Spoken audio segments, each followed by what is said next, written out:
Wednesday night, same old flame, GT3 lined up, ready to roll. Wheeling my hands tight on the brake, full throttle nation, got a hold on my soul. Lights go green and I'm gone, heel toss singing all night long. Tight little pack in the final bend, if you blink once, that's where it ends. Full throttle nation, full throttle nation, hey. Ultimate GT challenge, 12 weeks, one crown to claim. Full throttle nation, full throttle nation. Come on, Motor Mouth Broadcasting, talking that race day flame.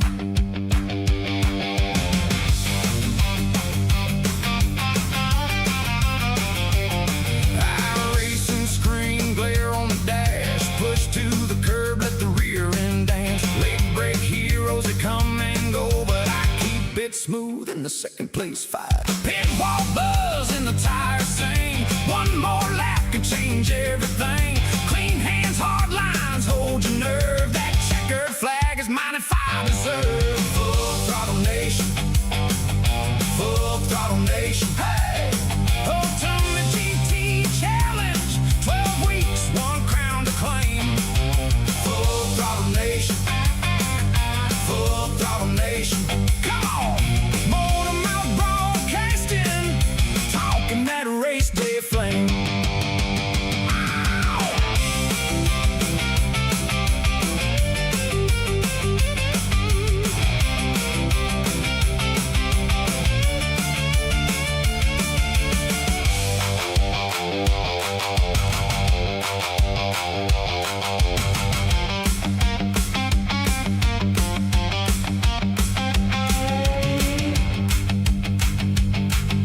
From week 1 to week 12, we earn each inch, we test ourselves. Door to door and tooth to tooth, Texas grit and a digital booth. Full throttle nation, full throttle nation, hey. Ultimate GT challenge, 12 weeks, one crown to claim. Full throttle nation, full throttle nation. Come on, Motor Mouth Broadcasting, talking that race day flame.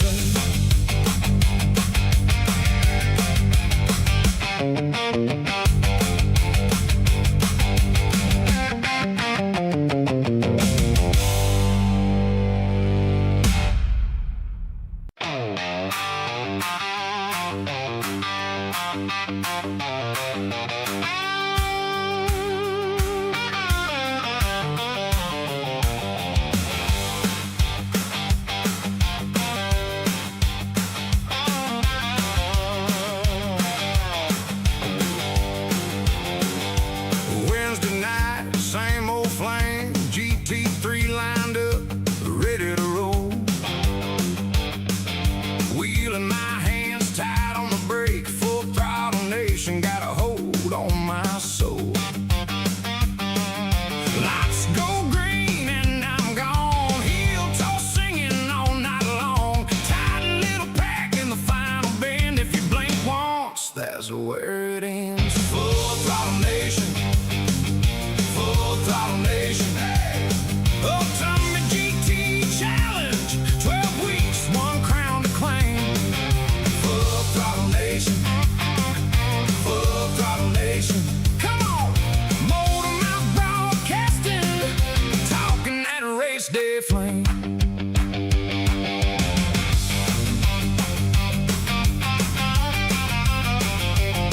iRacing screen glare on the dash, push to the curb, let the rear end dance. Late break heroes that come and go, but I keep it smooth in the second place fight. Pit wall buzz in the tires sing, one more lap could change everything. Clean hands, hard lines, hold your nerve. That check checkered flag.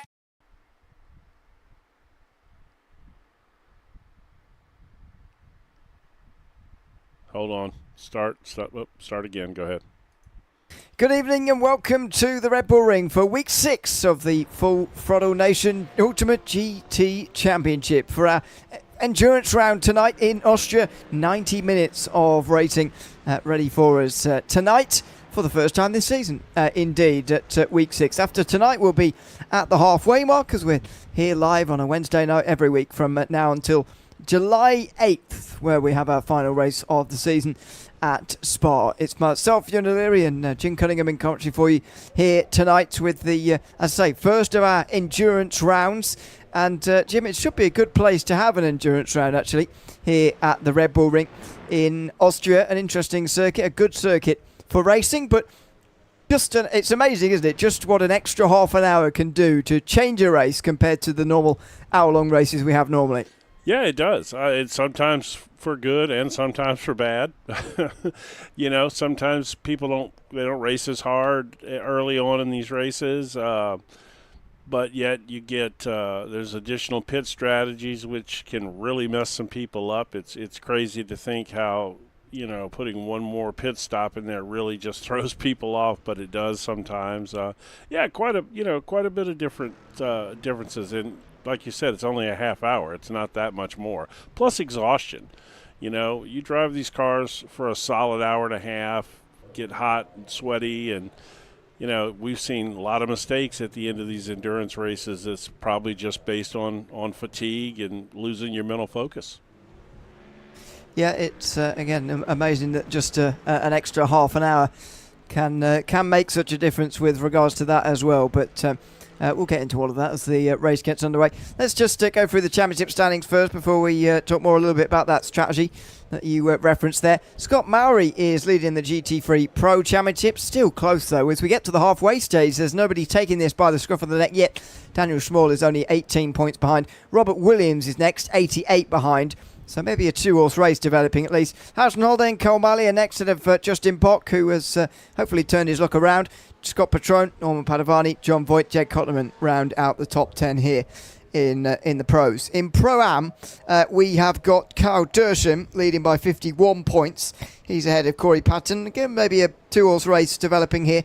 Very close across the board for Rodrigo Desi, Oliver Brooks, Justin Cornett, the top 5, Jordan Cox, Matt Lass, Michael Smith and Guillermo Siguenza. All of those 7 are just listed, separated by only 38 points. Remarkably close. David Volpe is a little bit further back in 10th. And then the AMS, Jonathan Swan is leading the way here by 66 points, by far the biggest of the gaps in the 3 standings. Brian Lavresa is in that second place, only just in front of Brandon Herzing, with Chris Grondin, Gregory Lawrence rounding out the top 5.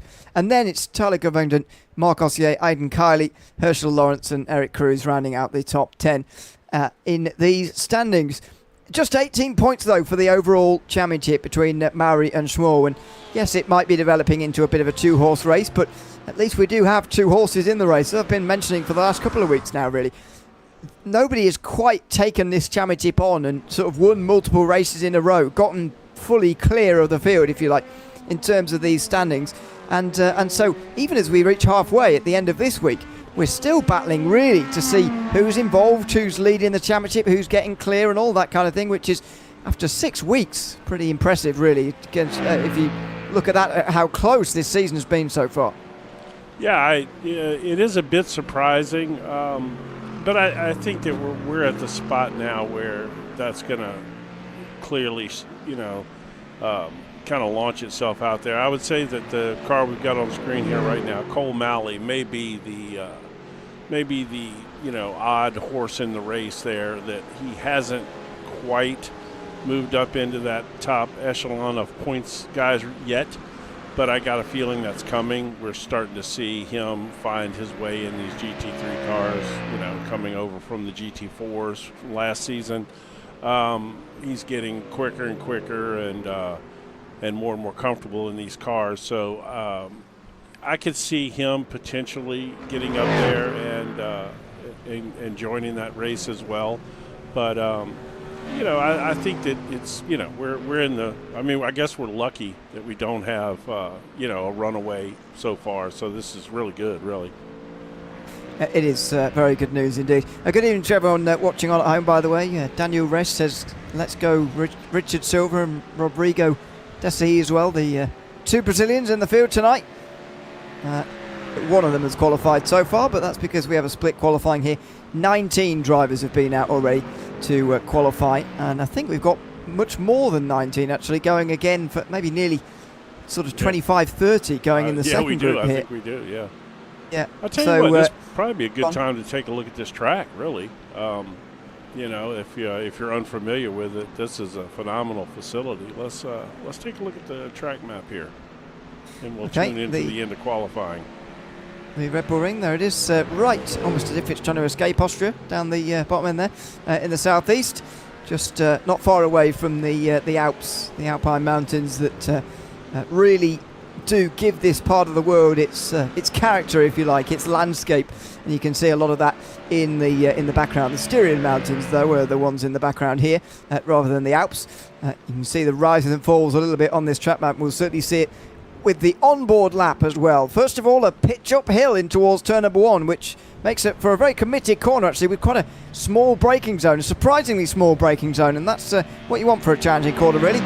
Getting over that curb on the right hand side and the left, but not too much so as to get off track slowdowns. Both very easy to pick up through here. Past the relatively new chicane used to slow motorbike, well indeed there is these days, used to slow motorcycles down through turn 2 and into 3.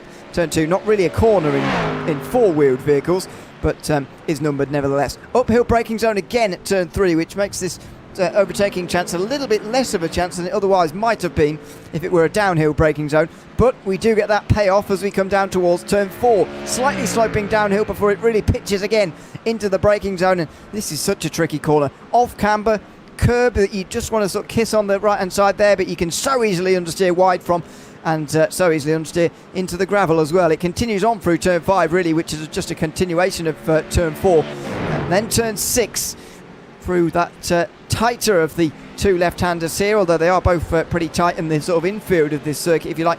We're heading into the final sector, wonderfully flowing medium speed second part to this, and it's a nice late apex there from the onboard lap, by the way.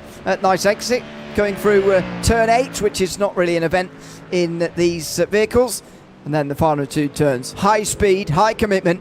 Turn 9 first of all, again throwing it in to try and grab that curb and use as much of the left hand side you possibly can to open up the final turn and the run towards the line. Walking a tightrope between the off tracks here and being on the circuit, because they're so easy to pick up. The curbs are such a discussion point around here, although we have had a message in about those among other things before we come to green here to talk about. But I think an enjoyable circuit. It's got that technical challenge, but it's also got those overtaking chances, especially in the first part of the lap as well. Yeah, I'm a big fan of this place. I just for whatever reason, I like racing here, and I really enjoy broadcasting races from here. It's just a great circuit, and the off tracks, like you said in the track map, it's brutal around this place. You'll rack them up faster than you can imagine. You will. I wouldn't be surprised to see that be a big feature in this race. Now, we have had a bit of a message in about all sorts really from Justin Bock, but also the curbs, which I'll go to first. He says they're drivable, but sketchy since the last update, with the exception of those final two curves we really saw going over on the way towards the pit straight there. Always a discussion point around here. I think perhaps though with the most recent updates, even though Justin Bock saying there they've perhaps become a bit more sketchy, I think the bigger discussion point is what you just mentioned there, is the actual off tracks and the accumulation of those over the course of the race rather than the curbs themselves. But you do have to still be wary that the curbs can throw you off quite easily as well. Oh yeah, 100%. This is the curbs here can get, they're bad in some spots, like you said, but it's the off tracks, man, especially coming out of that final turn. There's no doubt that almost every single car in this field will pick up at least one off track coming out of turn 10 onto the start finish straight.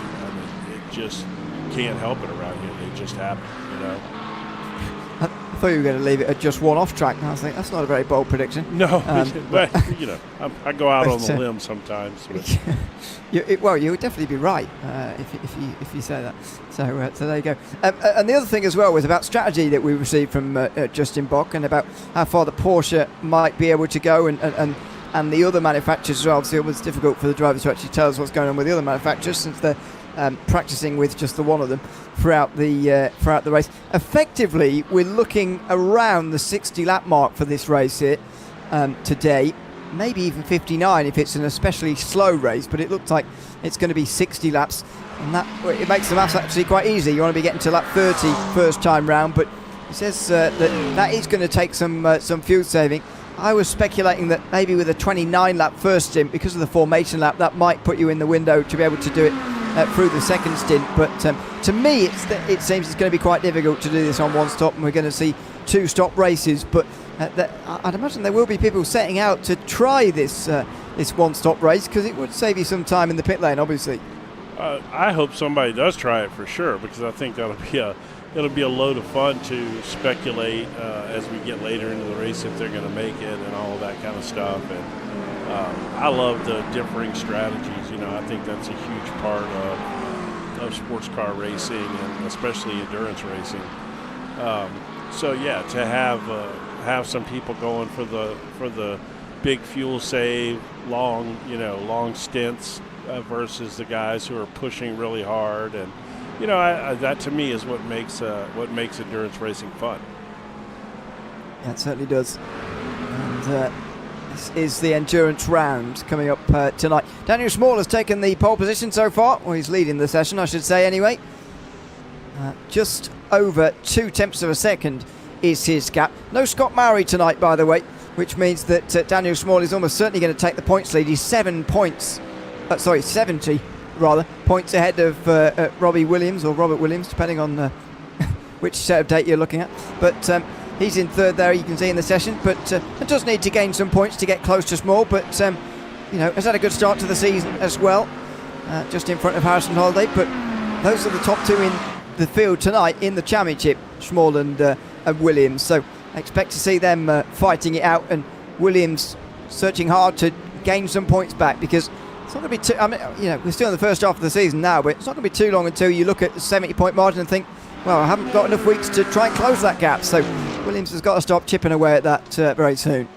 Yeah, it won't take long, and then that'll be an insurmountable lead. So, because we really are getting down to the meat of the season after this. I mean, they start clicking off pretty fast, and those gaps, they may be the same amount of points, but they're significantly larger with the less amount of races we have to go.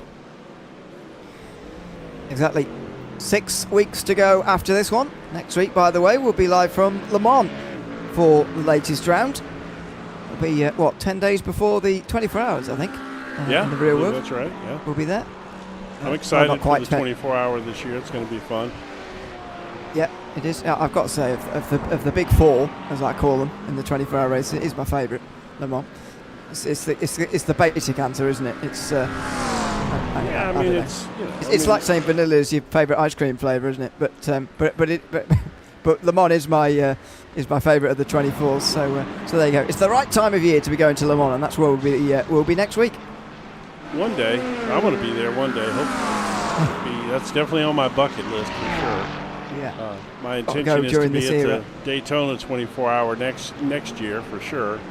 But since I'll only be 45 minutes away, there won't be much of an excuse.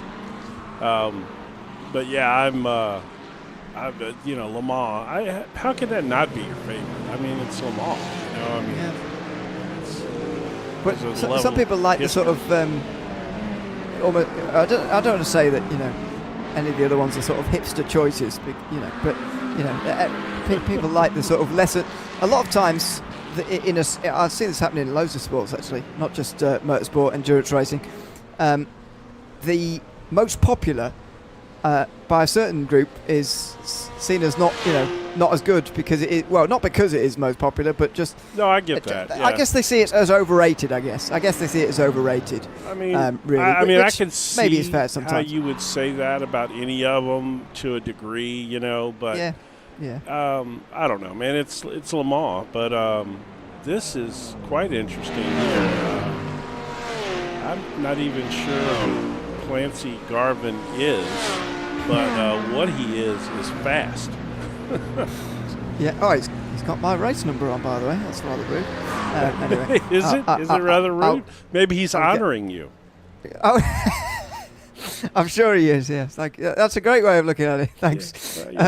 Yeah, Absolutely. I mean, 28 thousandths ahead of Troy Anderson. Daniel Small's coming up to the line here at the end of the session, and he does improve, but he doesn't get any further up the field.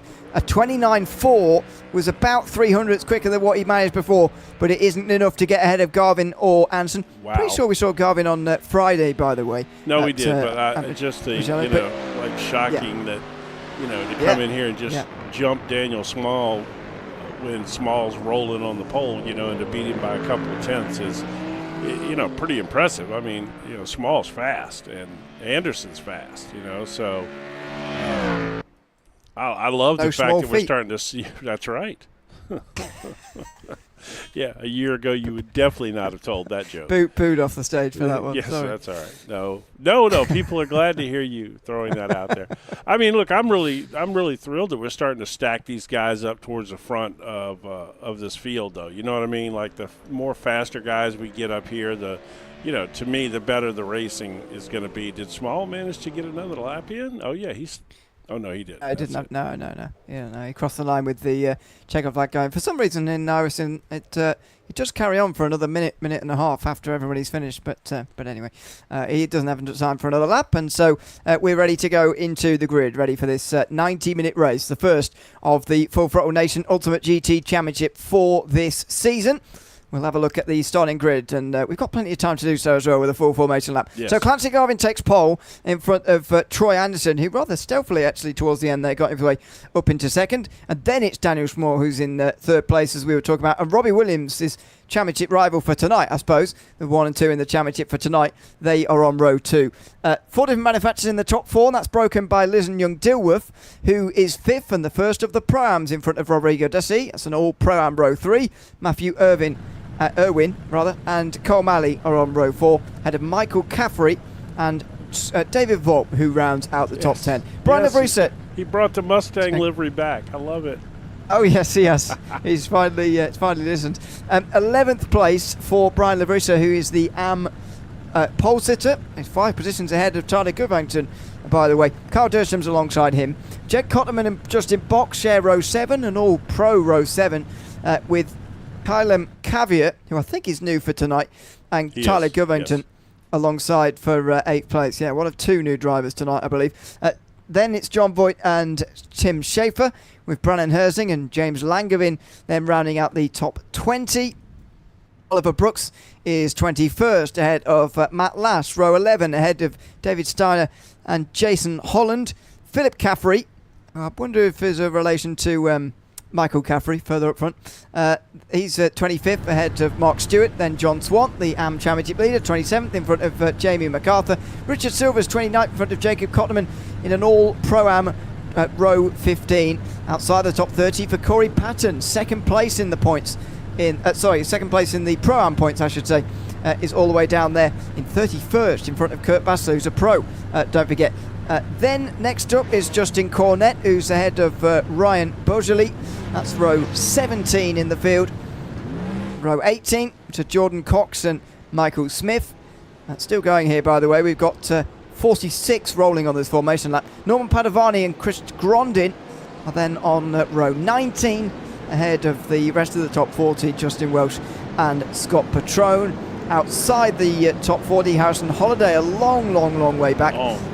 There, very long way back. Oliver Hubber is the other driver who's new for tonight, joining from 42nd. Aidan Kiley starts from 43rd, ahead of Herschel Lawrence, with the rear of the field brought up by Craig Bristol and Greg Lawrence. It running out the 46. There are 2 more, Mark Ossier and Trevor Thomas at the back. Trevor Thomas has not gotten onto the grid or anything yet, but Robbie Williams has missed the start here from 4th place in the field. Robbie Williams is not on this grid but he is in pit lane, ready to start from there. So, my goodness. a little bit like what happened to Daniel Small 2 weeks ago, if you remember, at Zolder. Either he's just missed the start, or he's had to or elected to start from the pit lane tonight. Yeah, I have to say that's a huge penalty. You know, geez, whether he had a penalty that made him he was forced to do that, or if it was accidental, that is a huge thing with this size field. To work your way through 46 cars or whatever it is, that's a big order. That might well just be a proverbial penalty, as it were. Starting a long way back. Yeah, David Volper's pulled over on this lap and he's towed as well, so not sure what's happened to him. He was on a top 10 start, wasn't he? I think he was about 10th. So he was up there pretty far, yeah. Yeah, so 2 new drivers in the top 10. Already, Brian Lavrisa and Kyle Dersham are going to start from inside the top 10. The AM leader going to start from inside the top 10 because of 2 pit lane starts, which is, and one of them from initially getting underway. It's exceptionally uncommon. Yeah, that's, I mean, you know, I mean, I guess there's a multitude of things that could have caused that, you know, from computers needing to be restarted to, you know, whatever, but forgetting to fuel your car with, you know, with race gas as opposed to qualifying amounts of gasoline. So, you know.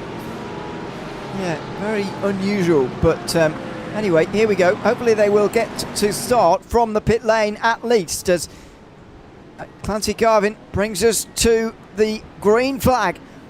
90 minutes at the Red Bull Ring. Green flag in hand, long wait.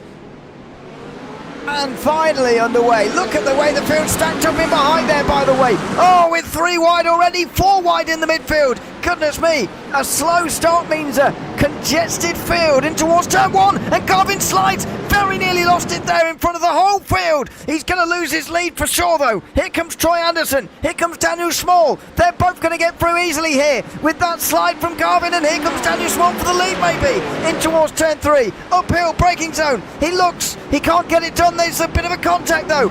Troy Anderson gets a little shove to the rear from Small, who himself is now caught by Garvin again. He gets a good run out of turn 3, so it's Small's turn to get a poor run off the turn, and he sits back in behind the Porsche. Next in line, we've got Matthew Irvin, the Pro-Am leader, in 4th overall, just watching on behind in a busy start for the front 3. Yeah, and apparently we've had some action further back in the field. We're going to go back and take a look at that in a few minutes here, but definitely got through turn 1. It looked like okay, but then I think the action heated up after that a little bit. As we got a change for the lead up here. And Anderson went wide through turn 4 there, and Garvin took advantage almost straight away to take the lead back. And here's Daniel Small maybe with an opportunity to make it 3 wide. He's not going to do that into the penultimate corner though. That would be a little bit silly, although he is going to follow Garvin. He's going to try to round the outside from Troy Anderson as he tries to hold on to this lead. It's a short-lived lead though for him. It's contact again. He's shoved out wide. Here comes Small. Here comes Matthew Irvin, the Pro-Am leader, who's pushing Small here. He doesn't really want to be a part of this. Just wants a bit of buffer to Rodrigo to see who's in there, and he breaks late on the outside. Oh, he's not going to go all the way around there. He gets caught up on the curb. Here comes Troy Anderson again on the way towards turn 3. Such a lively start here. Irvin doesn't know where to go in terms of holding on to this Pro-Am lead, because at the moment he's being shuffled back, which is only going to help Desai come back through on the way towards turn 3. There's contact. Anderson and Irvin off the road, and it's Matthew Irwin who comes off second best, and he drops straight down the field. Well, to be fair, the turn before he braked hard in front of Anderson, and I was thinking to myself the whole time that he was lucky he didn't get punted by Anderson there, and it looked like in the next turn it happened. So based on what I saw the previous turn, not incredibly surprised that just happened. I mean, it's an impossible situation for a Pro-Am, isn't it, when you're involved at the front of the field like this? I mean, one of the more dramatic starts we've seen this season, by the way. What was all that about? The top 4 or 5, fantastic racing in these opening 2 laps. But, I mean, it's impossible to know what to do, because you're trying to hold on to the Pro-Am lead, trying to keep Rodrigo Desai behind. But the more he got involved with the fights there with the pro drivers, the closer Desai got. And eventually it didn't matter how close the Brazilian was, because he was off the road. But nevertheless, he was under severe pressure there because of the cars that were around him. I think that's the spot where you got to remember this is a 90-minute race, man. You know, if Daci happens to get by you because he's willing to push amongst those pros like that hard, and you're not comfortable doing that, and you're not used to being up there at the very front of one of these fields, then let him go. You got 90 minutes, man. There's plenty of time to catch him. You know, especially with Rodrigo's has a tendency to put himself in some bad spots at times, and he's had a few accidents along the way here and there. So, but I definitely want to go back and take a look at that incident if I can. Yeah, it's a fair point, by the way, because, I mean, look at what Rodrigo Daci just did, by the way, letting through 2 pros on the way down in towards turn number 1. So right. he's taking your advice. Here is what happened to Irwin, side to side with Anderson, who, for me, just sort of drives into him, really, or thinks he's going to get clear of Irwin into the braking zone, and he just doesn't. Wow, I want to see that again. I don't know. To me, that almost looked like some net code there, huh? Maybe not. Maybe, yeah. They are Anderson, of course, American flag, and Irwin with the English flag next to his name. Oh no. Okay. Yeah. There was contact. Yeah, but there was. Of course, I do have sympathy for Irwin looking at that replay, really. Yeah, I mean, he was clearly alongside. He did brake a little sooner than Anderson, so he dropped back a little bit, but he was still there. And, at that point, Anderson just pulled it over as far as he could to make the turn, and took him out. I mean, that's basically what happened. Yeah, let's say I have sympathy for it with Irwin there, really, for that incident. He had to come in. He had to come in, by the way, on lap number 2, as did Brandon Herzing, who's already out of this race, sadly. So we're down to 46. So I'm going to go back real quick and blitz through a couple of these first lap incidents, just so we can see them. I suppose there's going to be a lot slowing down into this hairpin, I suspect. And there's a spin for Tim Schaefer. Oh dear, lucky he got going there, because that was quite high up the field, actually, where he stopped in front of everybody. But even so, that position game, by the way, is live. So even despite this, what we saw in replay, he's up 5 places. This is caveat. As I say, there's going to be a lot of slowing down here into this hairpin as people just... I mean, where do you go? It is a traffic jam. And then they're just running into each other, just trying to get out of there, Yeah, I think it was everything that showed up was all in that one turn, yeah. It's just this field stacking up back there behind. Look at that. That is crazy, man. Yeah. I mean, it's turn 1 at the Red Bull Ring. I mean, that is an infamous corner if there ever is one. So, all right, now let's try to settle in here and get some good, clean racing in for a little bit. Garvin spins through turn 1 under the pressure from Daniel Small, who was just over a second behind at the time. They were trading lap times with one another. And Garvin goes into a spin through turn 1. He went a little bit wide, if you remember, on lap 1 as he got a little bit loose. But this time it's a proper spin. As he turns in, he misses the apex, and that Porsche goes around. Yeah, that's if there ever was a classic Porsche spin, that's it right there, isn't it? We always say it when it's a medium speed corner sort of spin. Porsche doesn't seem to particularly like those types of corners. No, that's what they, Porsche doing Porsche things. They prove it time and again that they don't particularly enjoy that. As we see side by side down the hill here between Richard Silver and David Steiner towards turn 4. It's Richard Silver up into 24th. 5 places gained so far for him with that pass down the inside. So much happening up and down the field here, by the way, with so many in the field. Carl Tersham around the outside there of Nissan Young Dilworth. Then John Voigt, Jacob Kotterman and Brian Labrisa all in behind here. There goes Jed Kotterman down the inside on Voigt, and he moves up into 9th place. That was a nice pass. I mean, he sent it on in there, didn't he? Uh-oh. Robbie Williams. Do at the penultimate corner. Robbie Williams might have just had an incident. He's already had to start from the back. David Vogt, by the way, is dropping down the field as well here. Just seeing last couple of moments. Don't know whether he's just losing places naturally. I don't think so. he's having trouble. Oh, a spinner. Oh, Lavrisa, the AM leader, spinning out of turn number 1.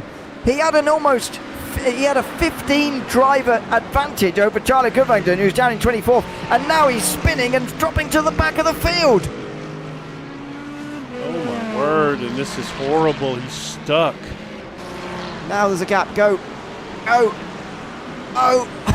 Oh no. Oh, he's stuck, man. He has dropped all the way down. I mean, he is literally in 41st place right now after that spin. Holy cow. There's only 2 drivers behind him who haven't stopped yet.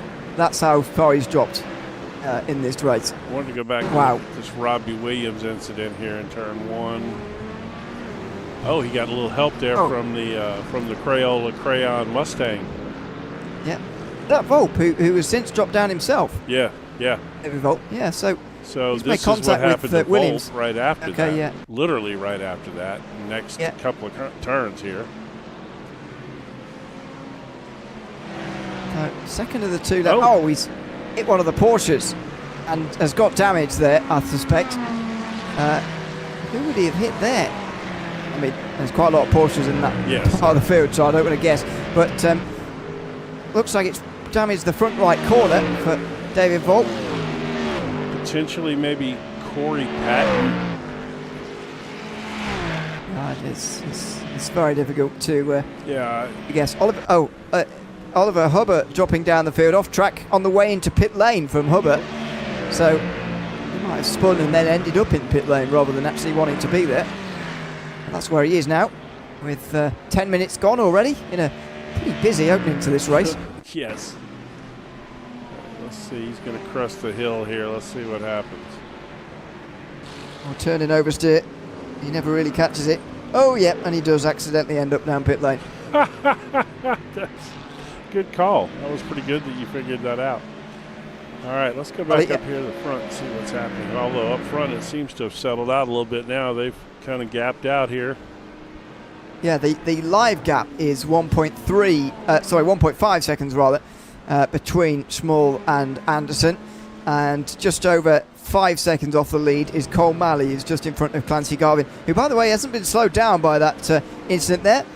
Still has the fastest lap of the race, and that is not being beaten even by Small now, who's out in front in the clean air. That was half a tenth behind what Garvin was able to do there from Daniel Small at the front. Garvin set a lap time actually that was faster than his personal best lap time, but he must have got an off-track round because it didn't count for a fastest lap. He is clearly quick, is Garvin, but he's got to make his way back past some drivers before he can get to the lead again. Cole Malley, the one who's first up, and here he goes to the inside. Garvin on the brakes, a little bit late. Can't quite get it done on Cole Malley there. Well, and the thing is, and Cole will give him the room, and if he's clearly faster, Cole's not going to be one to hold him up. He'll let him go and try to make it up somewhere else. That's a good thing about him. He won't put up a ridiculous fight this early in the race. No, but he may still be in the way for Garvin for a while, which is obviously one of the knock-on effects from spinning. Here's Leeson Young Dilworth with Jed Cotterman trying to get past around the outside through the double left-hander coming up here. Long way round for the McLaren, and so he's going to have to back out of that surely. There you go, tops back in. Garvin gives it another go into the final 2 turns, by the way, and he does get it done now over Cole Malley. Yep, good move by him. He's working his way back up. I mean, he's definitely down a few seconds now, but again, long race. Indeed, long race tonight. The endurance round in the Full Throttle Nation Ultimate GT Championship. Nearly 15 minutes gone though, and it's been a wonderful race so far. Here is Mark Stewart without a front bumper, by the way, in the McLaren. Not seen too much bodywork flailing, thankfully, so far tonight, despite all the incident. And this is the first one that I've seen, anyway. The McLaren missing its entire front end. Yeah, well, I think a lot of our little incidents have been in slower speed type incidents, like turn 1, bumping and stuff like that. It just, but we do have a couple that are out there, like I said, running around with missing body work. There's so many battles going on. Oh, I mean, the group behind Dersham is unbelievable, by Yes, the way, yes. from 6th place on back. I would say there are 11 drivers involved in that, Matt Lass being the last of them. Cotterman passed again by Young Dilworth, by the way. This is like watching a replay, and they finally do sort it out this time. Young Dilworth letting through. Is there a lap car in here? No, that is just Young Dilworth who's slotted himself in there. There was a flash of the lights there from Jacob Cotterman that made me think that was a lap car slotting in, but Cotterman just wants to get through and add to those 21 places he's gained so far. Yep, and then we've got, he has a spots. There's a few of them out there that's really done some moving.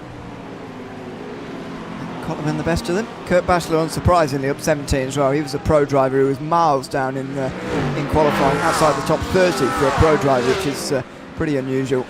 Well, considering we're 13 minutes into this race and you have to be up at least 15 spots just to make the biggest movers board is pretty impressive. For sure. Jason Holland's in pit road. I wonder what happened there. Maybe a strategy call, I don't know, but unlikely. Here comes John Voigt on Cotterman, by the way, in towards the hairpin.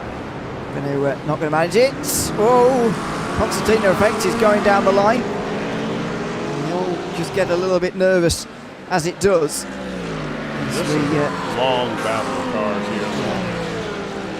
There's Matt Lass, who's the last of them. I count 11 involved in that. As Cotterman goes for another dive. That's on Carl Dersham for the lead of this group, effectively. That's exactly what he's been doing to Young Dilworth these last couple of laps, and he's sealed the deal over Carl Dersham now as well. Look at him. He doesn't even look like he's racing in there. Looks like he's drifting off to sleep. He's so calm right now. I've said this before, I think, about Jed Cotterman when we're watching it. I mean, I don't know. He just seems extremely relaxed there. He must be really comfortable here. Yeah, I think that is it. As Langevin holds on from Tim Schaefer there. I think Voigt just got past James Langevin. And here comes Tim Schaefer now trying to come through as well. So this could cause a split in the group, and that might not be the worst news for everybody involved in it. Langevin pulls over to defend from Schaefer there and then pulls back to the racing line, forcing Schaefer to go on the brakes a little bit early. He's got a much better exit though through turn 1, and before he can even defend the inside there, Langevin, Schaefer is alongside in the Porsche on the run up towards turn 3, so it might be over now. Schaefer might well be able to get himself through here as they run up towards the hairpin. Late braking from the Mustang though, trying to shut the door. Very late. Good defence from Langevin on the outside here. That was a heck of a brake job he just put on right there for sure. It looks like we may be out of luck on this Mustang livery. We may never see it again. It's not a spin for Volpe. It's having its fair share of problems already, and so I don't know if we talked him into running it again, but it may not last long. He may retire it back for the Fox or whatever. I actually thought a kid drew it, to be honest. It doesn't look too bad. I liked it. I thought it was. I was just having some fun with it. But I did think a kid drew it. I thought it was cool. Put his son up to it. Look at this move here. Oh, I thought they were fixing to send it right there, but they didn't. Into the final couple of corners. This group that's, thankfully, for those involved in it, split apart now. It was Matt Lass who David Volpe hit. That looks very much like the Porsche that he hit earlier on. So that is the contact that we've made. Didn't actually seem to do any damage to the Porsche, looking at it here. No, he seems pretty good, actually. Well,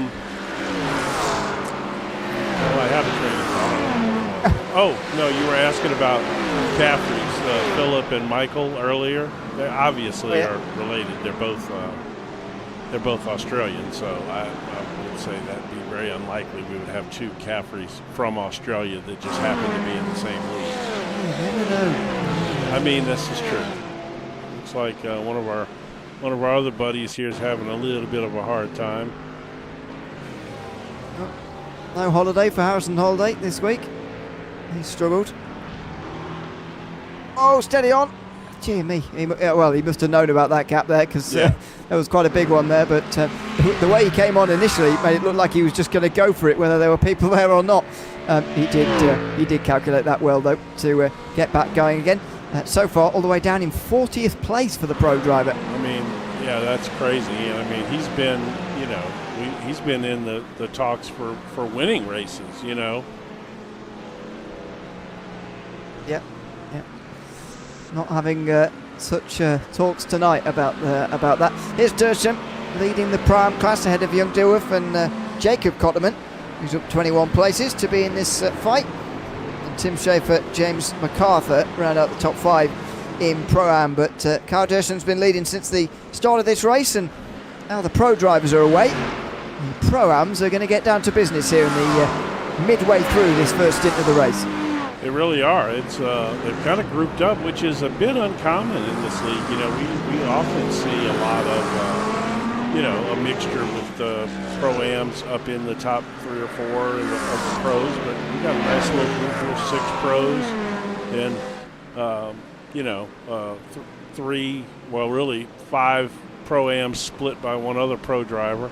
They're kind of bundled up nice tonight. Yeah, it's been remarkable racing so far, these first 20 minutes. Again, to reiterate what we heard earlier, expecting 26 laps minimum on a stint for fuel here, so we could be about halfway through that right now. We'll see how long this race is going to be, but to be fair, the average lap time has been just below the 1:30. Whether we're going to see, I think we'll still see a 30-lap race, but 60-lap race, 30-lap stints perhaps if anybody's fuel saving, but we'll keep an eye on that for you as the day unfolds. As Dersham gets up to some lap traffic here, maybe we'll present a chance to the driver we're currently riding on board with, Young Dilworth. Got to be interesting to see if how Dersham wants to handle this. I think the Porsche, if I'm not mistaken, has not quite the fuel mileage that you're going to get out of the Mustang with the current BOP and the fuel capacity. So it'll be interesting to see how that shakes out. You would think that the Porsche would be better on fuel just because of the size motor, that big gas guzzling V8 back there in those Mustangs. But they also carry, I think, the largest fuel capacity in the field, or at least maybe second behind the Lamborghini possibly. It's all relative. Oh, look at that. Look at this, yeah. But Kurt Basler trying to search for more places here on the outside of Schaefer and Jamie MacArthur as well. Basler about 20 places gained, and he's going to get dived by Schaefer now to make that 19, although he's still on the outside there, still there, and he's knocking on the door now of a top 10. Qualified outside the top 30 earlier on, already back to 12th place. This is a pretty remarkable drive from Basler, and his positions gained, or rather continues to gain positions. Next up it will be MacArthur for 11th. Look at this, man. I mean, that is crazy. We're literally only 20 minutes into this race, and we've got 3 guys who are up 20-plus spots. Yeah. And pretty not remarkable. Really through attrition. There hasn't been a ton of attrition, I mean, there's been some, but not a lot in this size field. I mean, most of these drivers still going. Basler now goes to the inside and through on MacArthur. By the way, on that front, on retirements, Craig Bristol has joined Herzing down pit lane, and unfortunately having retired from this race, so it's going to be an early retirement along those two these first 20 minutes. As that's a look from Oliver Brooks on James Langevin, a little bit of contact down in towards turn 4 there in the sort of remaining drivers involved in this group. Still quite a large group, but not as big as it was earlier. Oh, Schaefer's off. Whoa. Ooh, kept it out of the wall, though. Well, there is a long way back to the wall there on the way into turn 6, and there's a load of gravel. Should be mostly off the racing line, that, thankfully. Let's see if it was, I guess that was just all on his own there.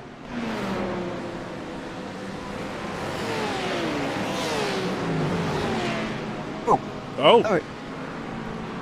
It's a strange, That was strange ride running moment from the Porsche right in front of him there. Is that MacArthur? Just in front of him? Let's see. It's either MacArthur or Bassler. But he just ran wide himself. Schaefer, I guess, just misses the apex as well. And pretty unlucky, really, for the two of them that made contact there. Yeah, that was a bit weird, wasn't it? I mean, yeah, Schaefer on any other lap could have run wide there and just recovered, having missed the apex. But unfortunately, the lap he made the error was also a lap. There was a car already out there ready to spin him around. So it's unfortunate, really. That was a big shot for Schaefer, too. I mean, he dropped significantly back. He's in 8th place now in class. At 17th overall. So the gaps do get a little bit larger behind them after their group. This is now the bigger group, headed by Dersham again, and Cole Malley is going to join them if he continues to fall down the field the way he is at the moment. Cole Malley down to 6th place, and he's in bigger trouble here perhaps. He's running around the outside now, the right-hander. He's going to drop behind all these guys after some issues here on lap 17. No, I think he's got some damage here. Let's see what happened to him. Getting into this first of the double left-hander. Oh, it's that gravel. He's gone a bit wide. He's hit the gravel on the actual gravel on the outside, and he's made. Oh, he might have even avoided the wall actually, but he has a big spin through the double left-hander. Yeah, that's he definitely was a lot of gravel there on track, and it sure did. As soon as he hit it, that was it. He was gone.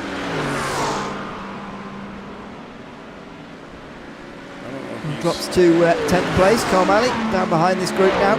Again, headed by Carl Dersham, and in towards the hairpin.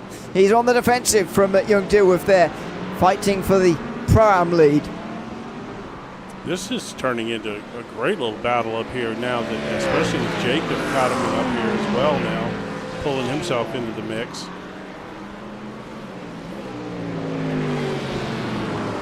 Been a couple of weeks since we've seen Jacob out there on track, so it's good to see him back. Yeah, therefore not in the top 10 in the points as we saw earlier for the Pro-Ams, though neither is Young Dilworth, to be fair. Carl Dersham is leader of the points and currently leader of this race as well, as Clancy Garvin's bad luck seems to have continued here with a disconnection. Oh no. Wow, what a horrible night for him. Yeah. Qualifies on pole, ready to go, and yeah, he's dropping down the board. Oh dear me. Clancy Garvin down to the back end of the field. And out indeed with a disconnection. Sometimes you realise it's just not your night, even though Garvin clearly had very good speed tonight and was perhaps going to be a challenger to Daniel Small, but sometimes the luck doesn't go your way. I have to say, I'm quite surprised that Schmal has pulled out a 7-second lead almost on Troy Anderson. You know. Yeah, I am as well. I mean, not surprised that he's broken the slipstream, I suppose, and got 1 second, but nearly 7. Right. It's quite. Right. I mean, because Anderson's fast, you know. Yeah, and beat him in qualifying as well. Yes, that's so, right. Yeah, a bit of an unusually big gap between those two. So we again go to these Pro-Am guys. Jacob Cotman not quite as close as he was to these two. Seems to be a bit of lapped interference in here. John Voight and Cole Malley also catching up with Kurt Bassler in the background as well, as the lapped Mercedes in the middle of this as well. Yeah, I was trying to figure out who that is, but I'm just not sure. I'd go Desi, actually. Is it Rodrigo? Desi. Could be. Yep, it is. Yeah, I think he had a disconnection, by the way, earlier, but has rejoined in 44th place. He's quite a long way back, though, because it takes you a bit of time to get back in the server again. Caffrey's going to lose his podium, by the way. We briefly saw that battle between himself and Jed Cotterman, but he's just got a bit of a slowdown, and that must have been through the final turn, and so he's had to give up the 3rd place to Jed Cotterman, who doesn't react. No reaction whatsoever. mean, to be honest, he's a little more stone-faced than I'm used to seeing him. Cole Malley's climbing back up here a little bit, moving on up again. It's a very tight line on the inside, and here comes John Boyd on the exit to the slipstream on that Mustang, and here he comes on the way towards turn 4. Is he going to have a dive? Nope. So Cole Malley back to 8th, exactly where he started in this race. Yeah, a lot of work to be right back where you started. Oh, indeed. 8th place. Lots of places around him have changed, that's for sure.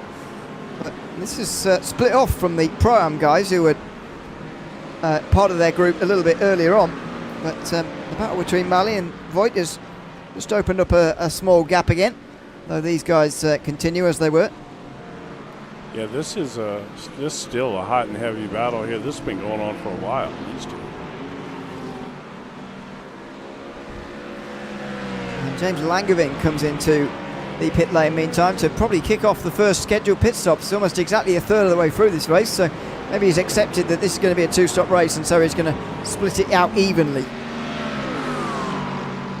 Yeah, well, again, there's nothing wrong with trying some different kind of strategies, you know. That's it's certainly could work in your favor, just depending on how everything falls. I don't think Caffrey's given up here just yet. No, he's not, and they're side by side, nearly making contact on the way towards turn 4 there. That's Caffrey braking late on the outside, but that's very wide, and Jed Cotterman stays ahead and is now 3rd ahead of Michael Caffrey quite comfortably. Tersham under pressure from Young Dilworth as well in towards turn 4, the very same turns, and now through into 6. He's worked his way to the inside, so outside through 4 and 5 for Young Dilworth, gets in the inside for turns 6 and 7, and he's going to get himself through into 5th place, or is he? Maybe. Carl Tersham round the outside is going to hold on here. Tersham still holding that for the final 2 turns now as well, with Rodrigo Desi, by the way, right in behind, a lap down. Tersham retakes the Pro-Am lead again. You know, Dossier's kind of slotted right back in where he was or should be, you know, but the fact that he's holding Cotterman up here, and I mean, I get it that he's fast and, you know, whatever, but he is also a lap down. I mean, so I guess the argument is, where do you draw the line and say the lap car should get out of the way or no? Yeah, exactly. Especially in the middle of a group like this. If he slows down and end up having to let loads of people through. Here comes the Porsche again. Young Dilworth onto the outside of Carl Tersham. He did this through turn 4, and yeah, he is probably getting involved now, isn't he, Rodrigo Desi? Yeah. And this is probably where it does go a little bit over what he should be allowed to do. It's not exactly like he's getting through and flying away in terms of distance. What he's actually going to do here is allow his big championship rival Carl Tersham a bit of breathing space. Tersham goes a little bit wide and towards turn 4 anyway, but Young Dilworth can't do anything about it because a lap car is getting in between them now. Yeah, and I think Cotterman is probably going to creep up on the back of Dilworth here, and what you're going to see is you're going to end up seeing Tersham potentially get away here. Unless Desi gets past and overtakes him very soon to slow him down as well, then yeah, I think so. Tersham very much could, and you know, this is where lap cars can influence the race from this way round. It's not really what you want to see, to be honest, but Desi just look quick, and to be fair, he'll get a lot more respect, well, a bit more from these guys if he can get past them all and just go away by driving away from them. Yeah, I mean, that's saying a lot, though, because, I mean, these are literally the class leaders, you know, in his class. So it's not, you know. Now you got Cole Malley coming into the mix here, a faster pro driver who's now starting to work his way up into this group. Inside on Cotterman. Oh, careful on the brakes there with Young Dilworth just in front. The concertina effect, you've got to be very careful. A bit of smoke on the way out of the hairpin there, and that's a good exit for Jacob Cotterman here on the outside. And Batzler in the background trying to search for space. Almost looked for the 3 wide moment there for a moment. Carl Malley on the inside line though stays ahead. and wide from the McLaren. That gives a chance to Kurt Bassler, who slipped straight through on Jacob Kotterman as well. Jacob has got to be getting horribly frustrated. Just, you know, he's got people all around him. He's really probably a little faster than most of them, and they're still kind of just holding him up, and it's causing him some grief. And this, to be honest, is exactly where in the past we've seen Jacob's maturity come into play, and he gets a little impatient sometimes and ends up you know, making a mistake, and then they kind of snowball on top of that. But we'll see if he's you know, he's been working on that. I know that's been a big thing he's been trying to work on this season. Yeah, indeed. We'll see the fruits of that in the next hour. Just less than now in this race. We're over half an hour through, and just about 10 minutes from halfway. And interesting moments coming up very soon, as the pit stops will be upon us. Dersham, exactly as you predicted, has got a bit of a gap as a result of the whole Desi debacle. And then Dasi pits. Well, I mean, I just can't understand why he's allowed to get involved in the middle. Like, so he gets in there, gets it all spread out, and then pits. Yeah. If you knew you were going to pit a lap later, why do that? So, you know, if he's running out of fuel, then what the hell is that all about? Because he's only done 20 laps. He should not be running out of fuel after that point. So that's a choice to come in at that point, unless he's accidentally not put the right amount of fuel in, which is silly as well. But then again, he would have known that was coming. Well, exactly, yeah. Shouldn't have been a surprise, any of that. But yeah, I don't know. It's just a bit strange that you would, especially in what all you really did there was give your points competitor a cushion. Yeah. You just handed the guy you're battling in points. Oh! Dersham goes off mid-time. He can't take advantage of that big gap he's been given. He spins out of the final turn. The points leader in the Pro-Ams goes off. Oh my goodness. Bassler, Young Dilworth and Kotterman, by the way, have been left to battle amongst themselves. Cole Malley's involved there as well. There's another one involved. John Voigt is in there. Oh, look at this. There's all sorts now happening here. There's lap cars either side of them. There's 5 drivers in a big battle here on the way towards the hairpin. Here comes Kurt Bassler to the top 5. 27 places gained in just 35 minutes. A remarkable run through the field from him. He's in front of Young Dilworth, who takes the Pro-Am lead, and he's got a cushion because Cole Malley is in front of Jacob Kotterman in second, then John Voigt, and then Oliver Brooks, who's third in the Pro-Am class. That has been upturned by that spin for Kyle Dersham. Wow. Well, meantime, Troy Anderson comes in after 24 laps, by the way. That's quite early. It is. But again, you got some open windows here for strategies, you know. I mean, you know, they're past the third mark. If you're not going for the full run, then that's fine. You know, twitching there. Kurt Bassler, though, huh? Holy cow, man. I mean, and look, this is legit. I mean, he's up 27 spots. Oh. No, he's in. Well, he's in pit. Just as he was going to get that clean air, he comes into pit lane. Well, he's worked his way up to 5th place, though. I mean, he is legitimately up into contention here now. Yeah, I mean, look how early he has to stop in the pit lane, by the way. That's how far back he is. That's not necessarily the worst thing, you know, one way or the other, to be at one end or the other. We're seeing a lot of pit stops now. Yeah, we certainly are. To be honest, I never liked being very early in the box, although that's bad news if you're bad at qualifying like me, because it's very easy to miss your box if you're not concentrating properly. Yes. If you drive past it, then you've had it. You've got to come round again. Yeah, that's true. It's always good to be up on the pole and get that good pit selection too. As long as and that's a spin out the final corner. As long as second, third, fourth, fifth all at once haven't come in right before you and you can't see your man anyway, then yes, it's a good place to be. No, that was Holland, Jason Holland. Sorry. Oh dear. Oh, don't reverse into the wall like that. You'll clip your rear wing off if you're not too careful. And he slowly gets his way back on the racetrack and back underway again in 24th place, 34th place rather. Got a bit of front end damage on that car as well. So many spins and accidents happening in the first part of this race as the Pro-Am leaders are in. Young, Dilworth, Cotterman and Brooks, almost as if this is the Pro-Am lap to pit, because the top three have all come in together. I mean, we're narrowing down to that spot, where it's these cars are getting close on fuel now, closer. I mean, see that you can see the fuel gauge, and it's pretty low there on Mally's car. So we'll see. But he stretched it earlier in the year at where were we at? That was at Zandvoort. I'm not Zandvoort. Zolder.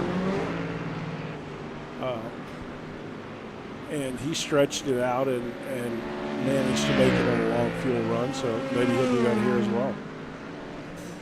Only 2 of the top 11 have not been in yet, and here comes Daniel Small, the leader of this race. It looks like the one stop is out of the question here, unless somebody down the back end of the field has been doing ultra fuel save so far. Out of the pit lane for the Pro-Am guys, the leader is actually Matthew Irwin, who is the best of those who've made a pit stop so far in the Pro-Ams, but we'll do a proper run through when the field is actually sorted itself out here, because at the moment it does still feel a little bit all over the place inside 40 minutes here. So Small is into pit lane, Jed Cotterman is in, as well as Michael Caffrey as well, the pro driver. In comes Carl Malley as well now. John Voigt follows him directly. Troy Anderson down to 6th place now after having made his pit stop. He has already stopped. Stop was 3/4 of a second shorter than Daniel Small, but that shouldn't flip the lead here. It should exactly stay the same. It looks like 26 laps is the absolute limit for everybody here. Yeah, they're right on it. That is the number. We're told the Porsche was the one that would have that limit, and the other manufacturers wouldn't. But what do you know? Justin Bock goes on further than his own limit according to his own rules about the Porsche, and he's up to 3rd place as a result. My guess is he's trying to put on a fuel save, maybe. He's already nearly half a minute behind Daniel Small, and he's already stopped Small, and Bock hasn't. So if he is fuel saving, it's not quick enough to work, I don't think. Well, that's the thing, isn't it? Eventually, it requires, you still have to be fast in saving for it to really work. Yeah. And we can all do well if they are permitted to go slow enough. They could do an hour and a half on one tank of fuel, but it's not going to win you any races going at that sort of speed. As Daniel Small retakes the lead here after these stops, still 4 minutes from halfway, so it shows there wasn't any real hope for them, to be honest. No, but it's going to set up the last pit stop for some of these guys to be just a splash. Yeah. I mean, I think they're actually going to be a bit longer than some predicted. To be honest, I'm surprised that so many have brimmed the tanks because of the... Bock, by the way, pitted on lap 7 for 9 seconds. That's why he's still going, sorry. Missed that initially. He's on an alternate strategy. But what if you're changing tyres in your first stop but not at your second, that's all fine. But why would you brim the tank in that occasion then, at that stop, rather than just fuel for the amount of time it takes to do the tyres and then go out? It's a shorter pit stop than those around you, and it's a slightly lighter car. I don't really see a downside. Yeah, I can't argue with that. Makes your final stop slightly longer, but obviously it all pays for itself. You repay and you pay whatever the pit stop time. So, don't understand that really. Oh, hello! James Langevin moving on the straight to try and say to the Pro-Am, young Dilworth, we're not in the same class here, mate. Well, don't do this, but young Dilworth's going for it anyway. Up to 9th. Oh, and Langevin's going to be upset about that. He is going to be upset, and he's not flashing his lights, but I can imagine he is internally, because that was a shove out wide there through turn 1. There wasn't actually any contact, I should say, but it was a proverbial shove, I suppose. Here comes Matt Lass, meantime, who pitted earlier, don't forget, and he's made some hay while the others have been out front. He's up to 2nd in the Pro-Am class now, right behind Langevin. Well, Langevin had to get out of the throttle there to let Dilworth execute that slide job he put on him there. Like you said, I'm sure he's not going to be thrilled about it. but But he took it well. I'm sorry, I didn't like his move on the straight, I've got to say. Well, It just seemed to be part of saying, you know, trying to bully him out of the way, really. I mean, that's a good point. He did kind of move over on him on the straight. But again, he did at least let him get away with that move in turn one there, because he could have interrupted it. So he could have spun him there pretty easily. Robbie Williams, it's nice of him. Through turn one. Robbie Williams in pit lane, by the way. That is his first stop. He was coming up with having made one stop already, but I forgot to mention that first stop, of course, was it counts as when you start from pit lane. Well, he got to skip the pace lap. True, yeah. So that's why he's gone to lap 28. But even still, that's not going to make him get to the end on one stop here. Oh, Herschel Lawrence. He got hit by somebody. Yeah. Oh, and just drive forward. He's facing the right way. Go. Oh, God. Thankfully, nobody else hit him there. He could have gone there for Well, I wonder who that was that did hit him. I've got no idea. I barely saw even what manufacturer it was. I think it was a Mustang, wasn't it? It was such a flash. I didn't really see. But, yeah, I'm trying Herschel to Lawrence figure it out, the but damage. I don't see it.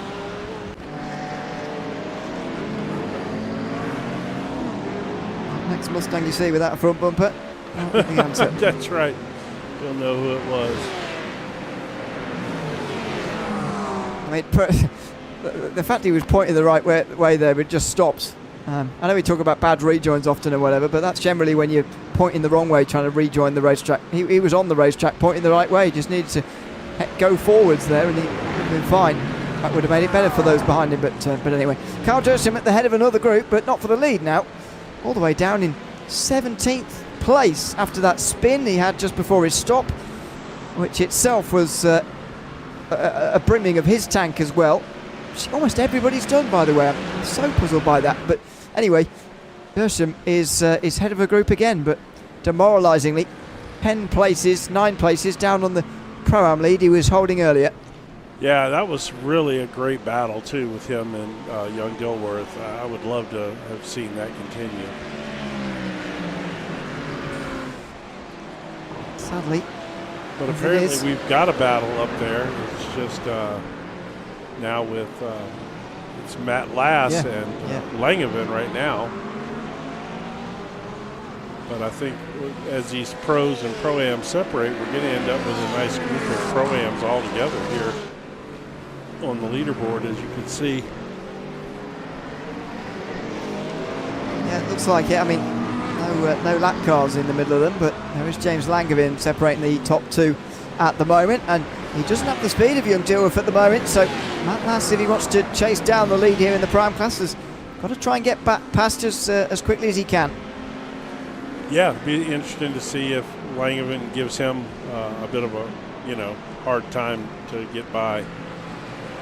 I mean, I get it if you're a pro driver, you don't want to be being passed by these Pro-Am drivers, I'm sure. Flying in there, Langevin, with Lass, Voigt and Kotlerman behind. So that is a battle for position, would be, for James Langevin, with John Voigt, who's there in the Corvette. There he is with the VR headset on. The 2 wires coming out of his head. Yes, he's the 2-wire guy. Still not quite worked out what the white one's for. I want to say, I think he said it was for audio or something. He told us, I just don't remember. That would make sense. And he does have the same coloured wires coming out of his ears. So I think that is correct, yeah. But there you go. They've got to get past Langevin, though, as a matter of urgency. Here comes Caveat on debut in this season of the Full Throttle Nation Ultimate GT Championship, looking to the outside on Carl Dersham, who's defending well. This is looking very similar to what we saw earlier, even though it's so much further down the field. Dersham defending very similarly. Yeah, I every time I see Dersham now, it just makes me feel like, gosh, I wish he would have stayed up there, because that was just such a great little battle we were having up front. So this Cavia, a new guy, new person here in the league, I don't know what it is, but that last name reminds me of the driver that Max Verstappen basically took his life. Well, he did. You know what I'm talking about, right? Yeah. What is his name? Kvyat. Something. So, yeah, he took his job in the Red Bull. He took his girlfriend. He's now Max's girlfriend. He took his kid. Now Max is that kid's like dad. And he even, it was even more than that, too. Didn't he, move into his house or something? I don't even know. I don't know that. I don't know about that last part. But I mean, the girlfriend, the dog, the kid. I mean, it was everything. He pretty much stole the guy's life. I mean, yeah. It's true though. That is. I know it's true. Yeah. I'm not sure. I don't really have anything else to add to that sort of. That's very sort of celebrity culture sort of knowledge. That's not. Yeah. You don't do pop culture. And celebrity I wouldn't even describe that as pop culture. It's like celebrity culture. Nothing is more boring to me in the world. Tim Schafer's got a penalty somewhere. 15th place, but only 50 minutes in. I hope that's not for the incident limit, because otherwise he's in a bit of trouble tonight. Well, it very well is. It is for the incident limit. Well, he's got a long night ahead. He does have a long final 40 night minutes. Ahead. And that is a big spin from Cole Malley. Just in the background there. Just saw a Mustang off the road, and it's Cole Malley who's dropping himself into the middle of this group after a spin through the final turn. Gosh, Cole. It just starts recovering, and then it happens again. Oh. That curb. I think that was a combination of curb, but that could also been a little brake bias involved in that too, man, the way that thing snapped around. It was quite a snap, but it drops right into the middle of this group. So it's just behind Cotterman, but ahead of Brooks, and down in 12th place overall. So the big group that we had earlier on that sort of dissipated really for the first stint is really back again. There's two of them back again, really. One for 8th place and one for 15th place, as side by side all the way down. There goes Jacob Cotterman down the inside of Matt Last for 2nd place in the Prime class. Last couldn't get himself past Langevin and catching the Prime leader, so Cotterman's going to try and do it himself, but he can't go around the outside for the next two left-handers, and so stays behind. Here comes Jamie MacArthur on Oliver Brooks again through these double left-handers. This is Brooks trying to get past, and round the outside he goes, and that's going to get him up to 13th, MacArthur. So that's nicely done from him as well. I'll tell you what, we are definitely having some action just kind of everywhere out here. I mean, there's so much of it. Whoa! Matt Lass spins into the pit lane. Well, he doesn't have to go in, don't forget, but he is going to. We're in the window, so he's going to cut his losses here and stop. I mean, that's quick thinking. I'll give him that, you know. It's the right thing to do. If you end up down there anyway. Now these two here, this is a battle for position now here. Yeah, class position, 7th place in Pro. And Voigt down the inside is not going to get past Langevin on this occasion. Neither of these two look as quick as Young Doof, though, the Pro-Am leader who's driving away. He's having a fantastic run. Had a great run last week too. I mean, solid, you know. Yeah, indeed. And I tell you what, it's like Dersham is a different car back here, man.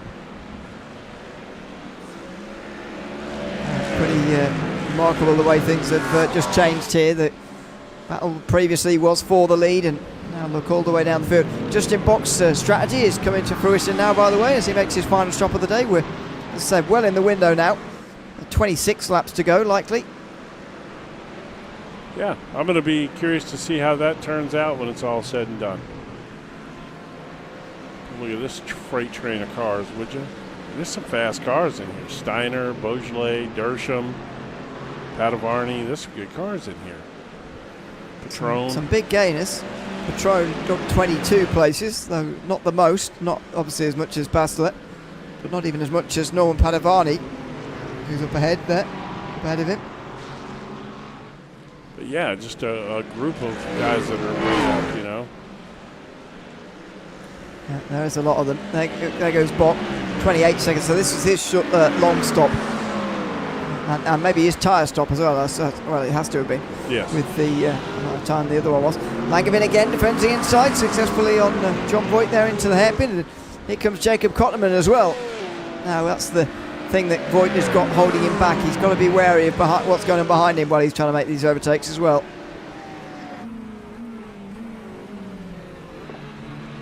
Right on board here with Jacob, and he has found himself in a remarkable amount of traffic all night long. It seems like, you know, he has just been in spots where he's kind of feel like it seems like he's being held up, you know.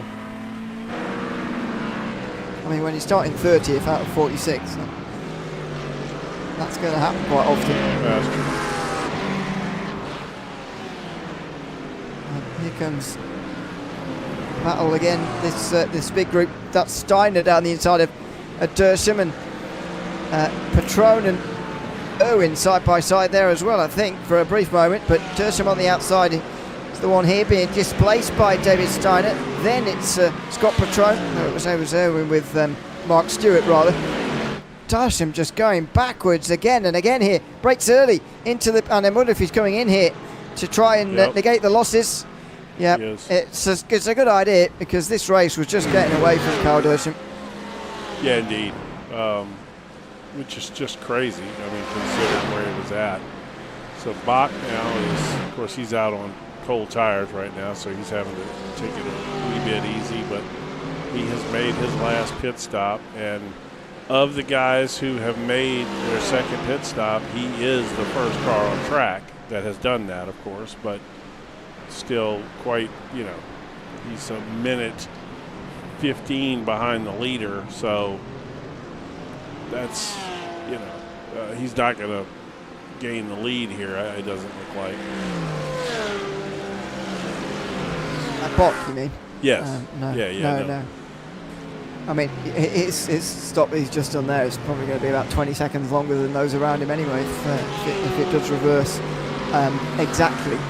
Yes. Bock's first stop was only about 7 seconds, so he's going to lose some serious time second time round. But with the gap back to Michael Caffrey, he might be on the podium here, Justin Bock. We'll wait and see. We've got a long way to find out yet. Here is John Voigt and Jacob Kotterman still side by side. This has allowed young Dilworth to get away. In the absence of James Langevin, noticeable. Jacob likes some headlights, doesn't he?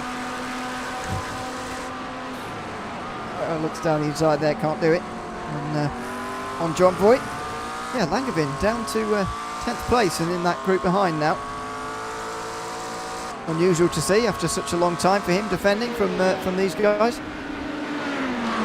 Yeah, just you know, I mean, it's him and Cole Malley running pretty close together there now. Yeah, so that's the two Mustangs. Like Cole Malley's getting away from Langevin now. It's Jamie MacArthur who's next in line. And then Oliver Brooks as well. Another one of the Mercedes as we approach an hour complete here. The normal race distance for these events, don't forget, in the Full Throttle Nation Ultimate GT Challenge. We'll be live from Le Mans for an hour-long race next week. It's our normal distance as Michael Caffrey comes into pit lane now as well from third position overall. So this will be a good chance to see whether Bock is going to be actually third. He's just come out ahead of that big group, which would have really held him back. It's a good chance to see whether Caffrey is the one who's actually holding third or whether it is Justin Bock.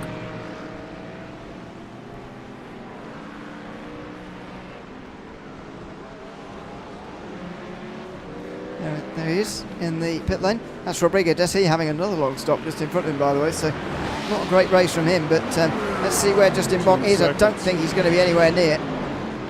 Looks like Caffrey's got this podium place comfortably. It's going to normalise in 38 seconds, but there you go. Bock's not actually that close to a podium at the moment, so that is currently going to Michael Caffrey. Yeah, no, it's not really even that close at all. Box's got to make sure he doesn't get swallowed up by that group. Yes, Because, yes, he has to stay in front of that group or he's going to be in big trouble here. Yeah. Never mind the podium, he'll be outside the top 5. Jake Cottam and Kurt Basler will be looking for their place inside the top 5 as well. They're going to struggle to get past Caffrey, although there'll be a lower fuel right now. And they more realistically can hope for a top 5 here as side by side behind. Matthew Irwin's not going to get involved in these two, Steiner and Patron, because he's got a slowdown penalty, although he's got an actual penalty. He's going for it anyway, though, on the inside of David Steiner, and he follows Scott Patron through. Goodness, that's got to be a incidents again. Yep, it is incidents. Oh, Patron. Whoa, Scott Patron spinning into the gravel through turn 7. And that was just after he'd made that pass towards turn 4 there on David Steiner, but he gives up that place and more with that spin into the gravel. And Tim Schaefer's night sure took a turn, didn't it? Got Yeah, that, only got down up to 3 that where he incident qualified in the limit, end. and it just changes the way you drive when you get there. At least the actual time gain itself. It's Langevin putting a lap on somebody, putting some briefly putting some distance between himself and Jamie MacArthur. Or was that just him winning the place back again? No, maybe that was, towards that was him. 9th place. That's Here comes MacArthur, MacArthur right again, there though. with him, yeah. Late on the brakes, and Jamie MacArthur back through again, and pretty comfortably that time. So yeah, Langevin quite impressively won it back again actually as we join there, but MacArthur retakes 9th.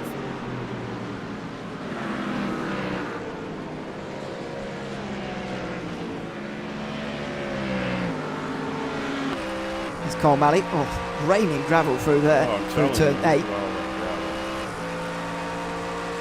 It's what happens when people go off the road, as they generally do throughout the race. It suddenly brings lots of stuff onto the racetrack, as we see 30 minutes to go. Normal race distance complete.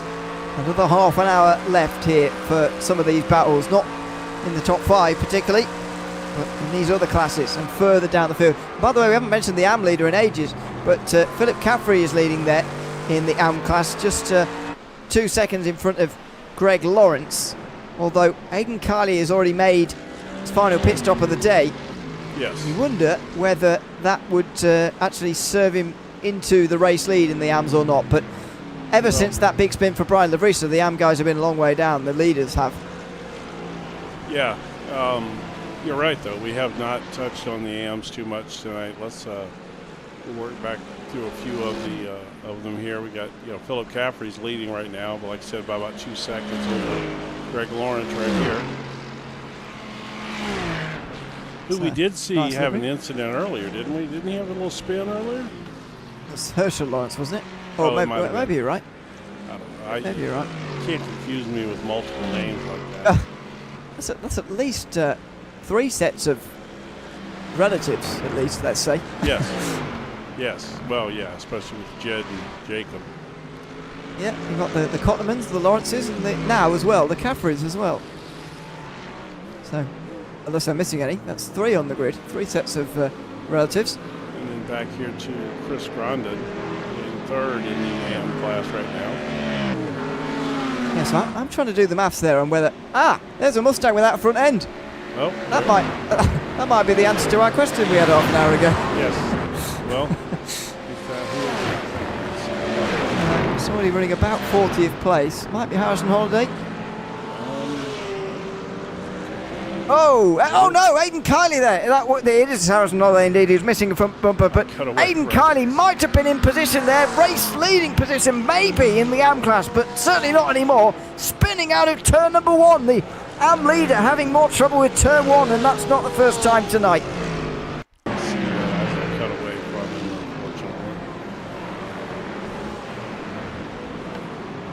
Just one of those things that just comes out of nowhere through turn 1. Curb hopped on him and then just, which, look at all the black flags now. Holy cow, wait till you see this when it comes back up. Watch this. Okay.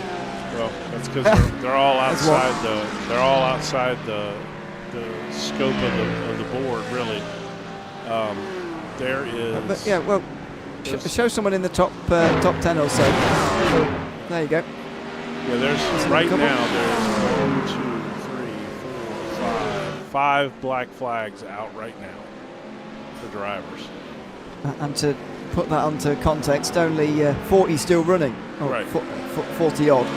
So about 1 in every 8. With oh, and there's another one. Ryan Beaujolais got one now as well. As pulling out of the way, in fact, Beaujolais had an incident here. So has Matthew Irwin. Maybe even together they've had an incident there. Oh wow! They're off in a big way, and Beaujolais got some big damage to the front end of that Mercedes. And Irwin is having to tow back to pit lane as well, so he's definitely involved. Patron comes in for his penalty too. This is what happened here. Oh, that's a big one. Well, that was a bit weird, wasn't it? It was a little bit. I presume that was Irwin in the Porsche there. He was pushing Beaujolais like that. Where is Irwin? Now He spun around as well. Yep, that's who it was. Yeah, it was him, that was strange, wasn't it? It was a little bit. Did he nudge him? I mean, I think he did, yeah, right? yeah. Coming out of turn 8. He's going to have to believe me. There was contact. Sorry about that. I got to the right camera. I just got to it on the wrong car. Yeah. You just have to believe me that there was contact there. But Beaujolais did not repair the damage. That's a bit odd. I mean, how long was he in there for? He can't have been there for long. Oh no, he didn't even come in at all. Excuse me. I just assumed he would be in. He didn't even bother. So he's carrying on with the damage he's just picked up, as we saw there.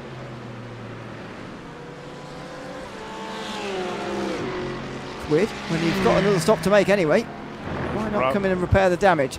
Robbie Williams, who qualified really well tonight. I think qualified in like 4th place, and he's had his fair share of struggles here this evening. Yep, 16th. So we can credit him with quite a lot of places gained. If we say started from 45th, which he did in the end. Yes. It's not going to show up on our system, but we can spiritually give him what's that? 29 places gained. Not bad. We finally got Jacob Cotterman up to the back of Dilworth. Finally, he's cleared the other cars, and we've been waiting for Cotterman to be able to get to the battle all night. Close through turn 8 again here, and here he comes. Final couple of corners coming up here. As we approach the 3/4 mark in terms of distance, he's going for it. Oh, it's a late move. Inside of the second last turn, it's a late one from Jacob Cotterman. This should be his 24th pass of the day if he can get up to 6th place, and more importantly, the Pro-Am lead. But fighting back on the outside, young Dilworth gets himself back ahead again, and he stays ahead. Here comes the outside cut for Cole Malley as well. So he'll separate the Pro-Ams. That was Cotterman's chance, and he's separated again by the Mustang. Oh, the frustration he must have right there. I think I saw some of it down there in the driver camp, to be honest. You obviously can't hear what he's saying, but you can imagine. You don't think it was nice? Thank you very much for passing me, sir. Have a good day. Thanks for cutting me off. Yeah, probably not. Oh! Yeah, he's not. He's definitely not saying what I just said there. So the question is, he's doing all these hand gestures. Does he have a direct camera to Cole? Because I don't know that Cole can see that, but we did, and I guess he will see it back on the broadcast later. He might just be talking and sort of waving his arms, venting as he's talking. But yeah.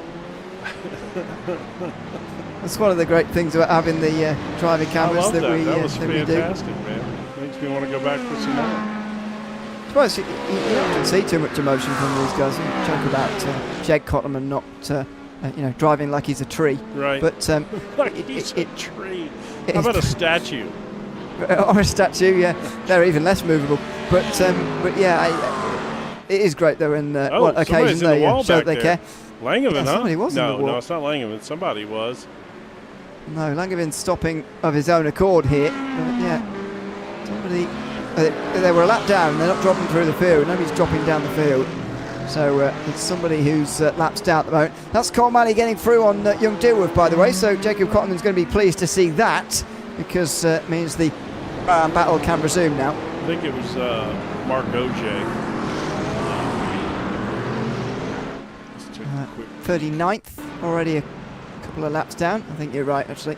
Oh no, he just stopped himself. That's the same car, though, isn't it? Yeah. I didn't get a good look at the one on the wall, to be honest. I just saw something sure in that the. Was the same car.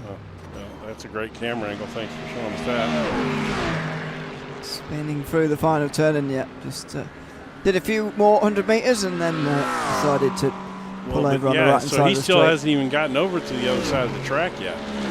Oh yeah.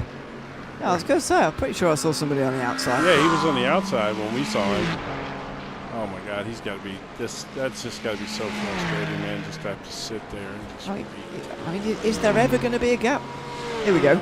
And then he spins it over here and hits the wall over here. Oh, that's unfortunate.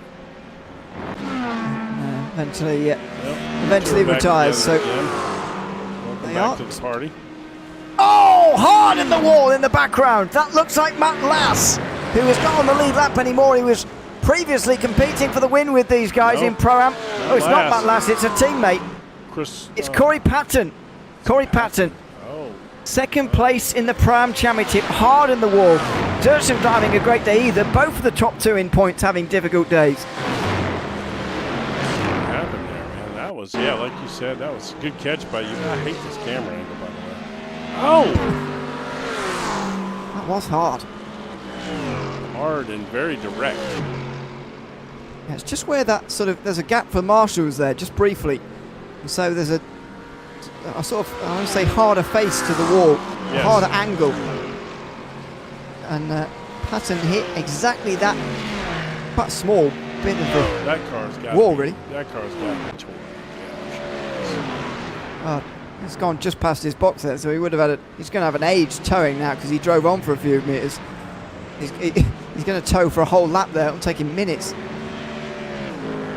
as opposed to a few seconds that it would have been if he'd have just done it from where he landed. If he just hit it from the first impact. I suppose he didn't understand at that point how bad the damage was going to be. But that's why he wanted to carry on, but it has probably cost him a bit of time there, as Cotterman has a little look down the inside there on Young Dilworth into the final turn, runs a little bit wide, coming onto the front straight, looks up, he has a little bit of a chat, so he's clearly got somebody on the other end talking to him at the moment. He was venting to whoever was on the other end of that chat earlier on, if you remember, watching the driver cam, but it's a straight fight between the Pro-Ams now. It's the first time in a while where there's been no other pros hanging around here. I'm actually curious to see who he's. So it's him, Jed Cotterman, and Justin Bach in the Discord together. This must be who he's venting to. Which to me would, I'm sure his dad is plenty tired of hearing him gripe over the years, about things. So I'm sure that Justin is the one that's having to listen to that. Jed's probably got him tuned out by now and figured out how to do that. I mean, in my experience of doing these long races with other people in the chat, often you're actually talking but not expecting anything back anyway. Right. Well, that's true. Yes. You're just sort of saying stuff for the sake of saying it, almost to make yourself feel better. But who knows what's going on in that chat at the moment. It's interesting. Second place car of Greg Lawrence is now in the pits and doing his thing, and Caffrey still has not pitted for the second time. So see how that's all going to shake out when it's all said and done. 14-second stop for Lawrence. That seems a bit long to to me. It does. With less than 20 minutes to go here. Yeah. I think it that is. might work in Caffrey's favor. We'll see. We'll try and keep an eye on those guys down the bottom end there. It's quite hard to when they're all the way down there. 25th place for the leader. Much easier when Brian LaVrisa was in the top 10, although he spun out of that quite quickly, unfortunately, and he's not really recovered from that. No, not at all. He is. Is he out of the race now? He's still out there. Still I guess. racing. He's Yeah, 37th overall. Oh no, he actually might have just parked it in the last couple of moments. As we said that, this happened. Yeah.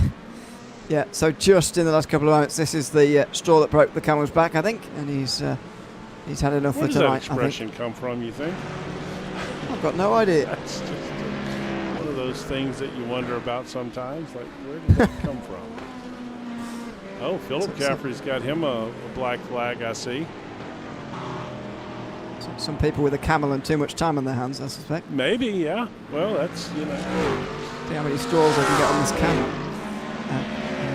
sort of like Here comes... the watermelon that, the rubber band that exploded the watermelon. Yes, indeed. Here's Cotterman again. It's not quite the line, and that's a slide as well, and he just cocked his head back for a moment there as if to say that was a chance, but squandered slightly.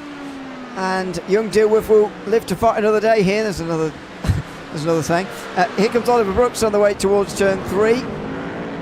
And he's just watching for now, playing this smart. He's a prime driver as well, though, and just as in this fight as the others. Top 3 right here, and I mean, they're within, a half second or so of each other right here. This is it.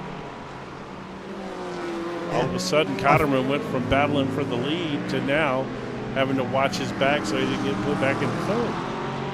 Yeah, by far the best battle for the lead of any class, although Philip Caffrey's got a penalty now, so the AM battle is about to get more interesting. Ooh, it is now. Isn't it? Yeah, that's a black flag penalty too, so that's the real deal, yeah. And he's still got a pit, well. so that means he's got to go down pit road twice. Kurt Bassler in, by the way. As Troy Anderson makes his way out from his final stop of the day. Daniel Schmoor will do the same in the next 15 minutes, and he'll be in cruise mode by this point. And these three all still have to stop before the end as well, by the way. They do, yes. I have to say, I like that camera angle as long as nothing's happening. But when something happens there, it's the worst camera angle ever. Yeah. An artistic shot.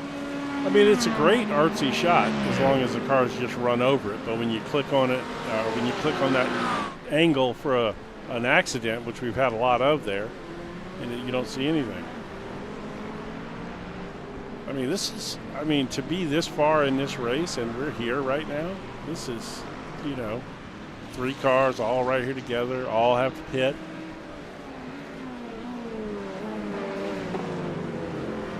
Yeah, they're not far off, I suppose, from all coming in together now. I mean, they came in all on lap 25 before. This is lap 25 of this stint, so it's either this time or next time round, I suspect, because of that formation lap first time round. They might be able to go one lap further in this second stint of the day.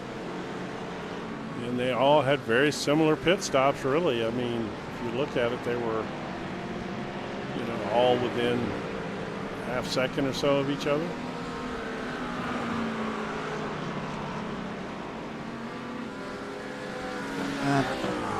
Yeah, very close, all within. Although Dilworth, who's in, and Cotterman's not. The other two are. Yeah, that might have been a smart call from young Dilworth there, actually, because what he's done effectively is given the choice to Cotterman as to whether he's going to follow him or not. But if not, as happened there, Potterman has to slow down for young Dilworth to actually come into pit lane before he rear ends him anyway. So that's going to cost Cotterman slightly.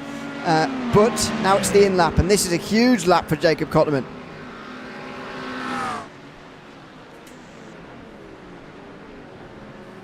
Yeah, he definitely needs to pick the focus up here and hit all his marks on this lap for sure. Light fuel. Daniel Small in from the lead as well, by the way. I'm sorry, say it again. Daniel Small in from the lead as well, by the way. Oh, but yeah, good. The other two in pit lane, time-wise, 12.0 for young Dilworth, who's out 2.5 seconds in front of Oliver Brooks, who was a 12.8, let's call it. So more time gained by young Dilworth. They were already a while apart anyway. So Cotterman has got quite a big gap to get into there, but will he be even ahead of young Dilworth here with this in-lap? This is surely the lap for him. Yeah, I'm dying to know now. Not long to wait, I suspect. As John Voigt also comes in. I mean, here comes Jacob Cotterman as well. Unsurprising that he can't go any further. Well, he did get a lap out there with a light fuel load and no traffic in front of him. So, you know, maybe that helped. You know, interesting to see. Yeah, but I do still think the fact he had to slow down for young Dilworth to come into pit lane made a bit of a difference there. As he's coming into the penultimate turn of his second last lap there, he would have had to slow down in a way that Dilworth won't have to on his out lap that is just coming to a close now. Here comes young Dilworth trying to get past Jacob Cotterman here, who's trundling to the end of pit lane. Don't forget, he's got quite an early box there as Cotterman, but 12.8 seconds. It's longer than Dilworth's by nearly 8 tenths. And so Cotterman's going to be closer to Oliver Brooks than he is to young Dilworth here. In fact, he's behind him here fairly comfortably. It's not worked out for Jacob Cotterman at all. He's down in third. No, that definitely went south for him, didn't it? And to be honest with you, it's the time down pit road. Look at that. I mean, his whole total trip down pit road was 3.5 seconds slower than Dilworth. Well, only 3/4 of a second was the pit stop for right. that. So right. So it's the time down on and off pit road. It was just slower, and you know, we saw him drinking some water there as he was exiting. I mean, I wonder if he lost a sec. You know what I mean? Like seconds matter, man. It's crazy how much they matter. They do. So he's remarkable 3 seconds lost so much now really behind Dilworth. And he's got a second and a half just to get to Oliver Brooks. So he's going to take the rest. Well, we only got 10 minutes. That's 10 minutes to make up. That's a lot of time to make up and pass someone. It is. I think, well, it's easy to write off Jacob Cotterman after that, but I think he has left himself too much to do now between now and the finish. But who knows? Oliver Brooks might be within striking distance here. Less than 10 minutes to go, yes, but still plenty of laps. As Daniel Small goes over the line, it's going to be pretty close as to whether this is 6 to make only 59 laps or whether it is going to be 7 to make the expected 60 laps here tonight. We'll wait and see. He might try and slow down by a couple of seconds here to actually take us one less lap here tonight, but it's not going to matter either way. He's going to win this race and by some distance as well. He's about to put a lap on Richard Silver, which he's in 16th place, so that's how far ahead he is. Yeah, in fact, right ahead of him there's this battle right here going on.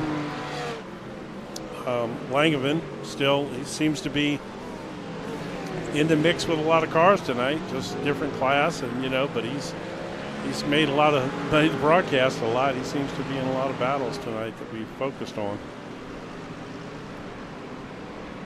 He does. Norman Padovani comes into pit lane, by the way. He's the last one to make his second pit stop of the day. So 53 laps the limit, and that's at a minimum 6 laps short here on fuel. So it would have been a huge effort for anybody to save, and that's why we haven't seen anybody even attempt it here. Robbie Williams going wide there. Holy cow. Yeah. He's caught Justin Bach here, which is, you know, Robbie Williams had his fair share of problems given where he started and everything. I should say, though, he might have to stop again, Williams, because he last pitted on lap 28, which is probably too early. Oh, no, he will. Yeah, you're right. Yeah, in fact, I venture to guess that it very well could be this lap that he has to pit on. Lap 54 would be a 26 lap stint. So maybe might be able to go one more, to be fair. We'll see here. unless he's trying to hard fuel save and try to make it from there. Well, it'll be a 31 lap final stint. I can't see that happening. As James Langevin gets a penalty now, so another one to hit the incident limit. That was interesting because that was a 4X. That was contact with somebody. Was that Small? Oh, that's Small. Wow. Daniel Small getting into James Langevin there. Wow. Not only did, Small get into him there, but then that sent Langevin over the incident limit too, man. Wow.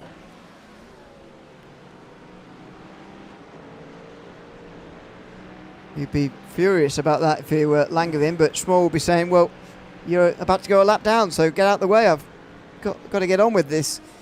But quite risky from Small himself, to be honest. You know how I am about this. I go on and off whether, did he just have another incident? Okay. You know how I am about this incident limit thing, about talking about it and not talking about it. Langevin did have another incident.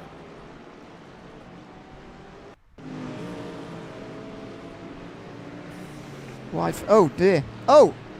Did he? Oh no! I think he forgot to come in and tried to correct his error too late. That or he just threw in the towel. It's quite a dangerous thing to do, that. Intentionally crashed to throw in the towel. So you'd hope not. Okay, so, we've talked about, again, my feelings on whether I reveal the incident thing or not. I'm going to reveal it in this particular incident. Daniel Small is 1/4X away from a penalty. Wow. And that would lose him this race with Troy Anderson only 16 seconds back. It would. And, so he's going to approach people differently now. Well, he should do. Absolutely. I mean, with 5 minutes to go, he doesn't need to be flying past people. He doesn't need to be making risky passes. By the way. Oh! Whoa! That was a slalom for Kotterman and Brooks there, and Jacob Kotterman's going to get back to second. It's the start of the recovery in the final 5 minutes. He dives down the inside in towards turn number 1, and he's got that second place back again as Jacob Kotterman. This is remarkable stuff. Oliver Brooks in behind. Is he going to let him go, or is he going to just try and follow him to the race leader? No, he's going to try and get back past him. He looks left and right on the way towards turn 3, but Kotterman keeps him behind a second and a half with just over 4 minutes to go. I think that was Caffrey, Philip Caffrey. Big damage. So that was him, and then look, these two right here. Wow, so close. Kotterman nearly hit him there. Wouldn't have been able to really see that when he was pulling that slipstream. No, because he was right up behind that other car. Oh, Corey Patton, this looks like just had another incident as well. Boy, turn 8. That's same. Is that 8? Yep. Oh, okay. I was going to say it's the same spot. Well, we have seen a couple of incidents through there, although not alone, to be fair. It's quite an unusual place to go alone. Robbie Williams comes into pit lane meantime. Yeah,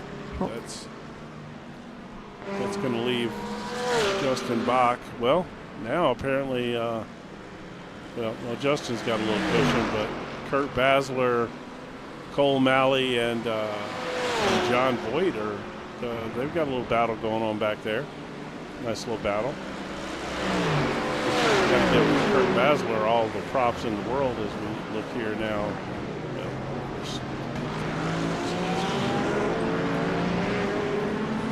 For a second. And look at this, would you? 26 spots up. Party. Greg Lawrence, 22. Jacob, up here trying to close down for the lead, and he's catching it too. He's catching him fast. Well, earlier he couldn't get past him, so I don't think it's going to be any easier for him here now either. Now, there's less than 2.5 minutes to go, but there's going to be quite some consternation as to how many laps are actually left in this race here. Daniel Small is not that far behind these guys. He's not going to lap them in the time remaining, I don't think. No. However, he's not that far behind them, but there's some uncertainty here as to whether he's going to see the white flag this time round or not. I think he's been slowing down so that he can do one less lap, unless that or he is actually slower than Anderson at this stage in the race, or something else is going on. He's slowing down because he's got that incident situation going on. You know, so he's not gonna make any risky moves, and yeah, he can shorten the lap by a race. Why not? I mean, the race by a lap. Sorry. Yeah, no. I'm glad you laughed at me because I probably wouldn't even have caught it. That's the worst. I mean, yeah. I'm dying to see what's going to happen here. I got a feeling that, you know, Jacob has not won that many races, and I don't believe he's ever won one as a Pro-Am because he moved up from Am. So I'm going to tell you right now, knowing Jacob the way I know him, he's going to send it at some point to try to make this happen. I promise you. I mean, he had a little look around the outside there on Young Doof, but it wasn't happening. Small, by the way, came across the line there to take 2 to go. So it's 2 to go at the line for these two when they reach this time round. There's still a very long way in this race for Young Doof to actually hold on for. Oliver Brooks has caught up to Cotterman now as well, though, in this prime fight, which maybe helps the leader. Yeah, because what it's going to do is it may help Oliver Brooks because Jacob is going to make a move for the lead. I promise you. I know him well enough that he will make an attempt to take this lead. And when he does, he's probably going to leave himself hung out a little bit if he doesn't make it happen, which means that Brooks can make that pass on him. You can see, look at Cotterman. He's getting itchy. You can see him. He's getting twitchy behind the wheel. I just know him so well to get this win. That's a nice blocking job there by Dilworth. Oh, and there's a lap car. He'll be frustrated with that, Will Cotterman. But he goes wide now, Young Dilworth. Here comes Jacob Cotterman. He's going to get alongside. Is he going to be shoved into the grass here or just pushed right to the edge of the road? There's almost contact as they go past those new chicanes. That was really, really close. Really close for Cotterman, but he's going to get to the inside line now. Into turn 3. He's through into the lead, but it's an exit from Young Dilworth now in the Porsche. A much better line from him through the hairpin there, and a better run onto the next straight now. In towards turn 4. He might have a chance to come back. He looks to the outside here, does Young Dilworth. But Cotterman protects the inside through turn 4. Again, the exit from Young Dilworth. The battle continues again. Into the double left-hander. Side-to-side contact. Cotterman's going to hold on to the lead here. Cotterman's over blocking, though. He's getting too far off his line. Dilworth's going to take advantage of that. Well, back to the inside. Into turn 7. And Cotterman forced around the outside to try and hold on to this lead. Turn 8 is obviously a non-event, so he's going to stay in front here into the final 2 turns. He needs to make sure he doesn't get turned and towards the final 2 turns, and he does. So he holds on to the lead. Cotterman going on to a very intense final lap, I'm sure. Oh, way off track there. Hope he wasn't close. He's going to slow down. He's got to slow down. Is that going to be the end for him as he sees the white flag? Meantime, in the background, by the way, Daniel Small is going to come through to take the victory here at the Red Bull Ring in the endurance round of the Full Throttle Nation Ultimate GT Challenge. It's a great performance from Small again, but who's going to win in the Pro-Am class? Cotterman and Young Dilworth side by side again. Oliver Brooks is going to be halted from getting involved here because Robbie Williams is involved now. The overall point system, meaning the pro driver is going to get involved here. Young Dilworth goes for the up and under. He gets a much better exit. He's going to drag past Jacob Cotterman on the way towards turn 4. Wow, this is fantastic, man. This is exactly what you want at the end of an endurance race right here. Light fading, hour and a half of racing done, and still a fight for the class win. Look at Jacob's face, man. He looks defeated. Well, a little bit. I'm going to say he did look a little bit like that as he was coming out of turn 3, actually, there, as he knew the exit that he'd got compared to Young Dilworth. But is there something in these final couple of turns for him? And there's trouble up ahead here. There's one of the Ferraris off. There's somebody else in the gravel here. That's Cole Malley who's going to give them all a place. But here comes Connerman. It's going to have to be the final 2 turns of the race. There's a lap car involved. He's going around the outside of the final 2 turns. Oh, it's a spectacular move. He's going to get it done here, is he? Through the... Oh, it's contact. He's off. Young Dilworth is off. And Oliver Brooks is going to take them both to take the class victory. Oliver Brooks wins in front of Jacob Connerman. There was contact, there must have been, between Connerman and young Dilworth. Neither of them wanted to give up, and Oliver Brooks sees through the middle and takes the class win. Oh, that camera angle bit us right there. I knew that camera angle was going to get us. So, did they actually touch, or did they almost definitely. Okay. Oh, yeah. Oh, no. Oh, yeah. Dilworth blasted him. Oh, and that wasn't too great either, but hopefully that part doesn't matter too much. Dilworth absolutely punted him. Yeah, I mean, yeah, from that angle, it certainly looks like it. I mean, that's one for the stewards in the week for sure. Yes, definitely. Well, all right. Wow. So, and unfortunately, we did not give Greg Lawrence any time for his victory there. I mean, we'll get him into the booth, obviously, but we were so intently. Oh, Cole Malley has got a black flag in the final results, which is going to drop him 40 seconds. Oh, yeah, it sounds like a lot, but he's actually only going to drop to the end of the lead lap, which is down 2 from where he currently is. Yeah, that's not the end of the world. All right. Okay, well, that was exciting. Yeah. Wow. Exciting finish in the Pro-Am class anyway. But out front, Daniel Small won by a very long way. Greg Lawrence also won by a little bit of a long way in the AM class. John Swan sort of consolidating his points lead really with a solid result with second there ahead of Chris Condon.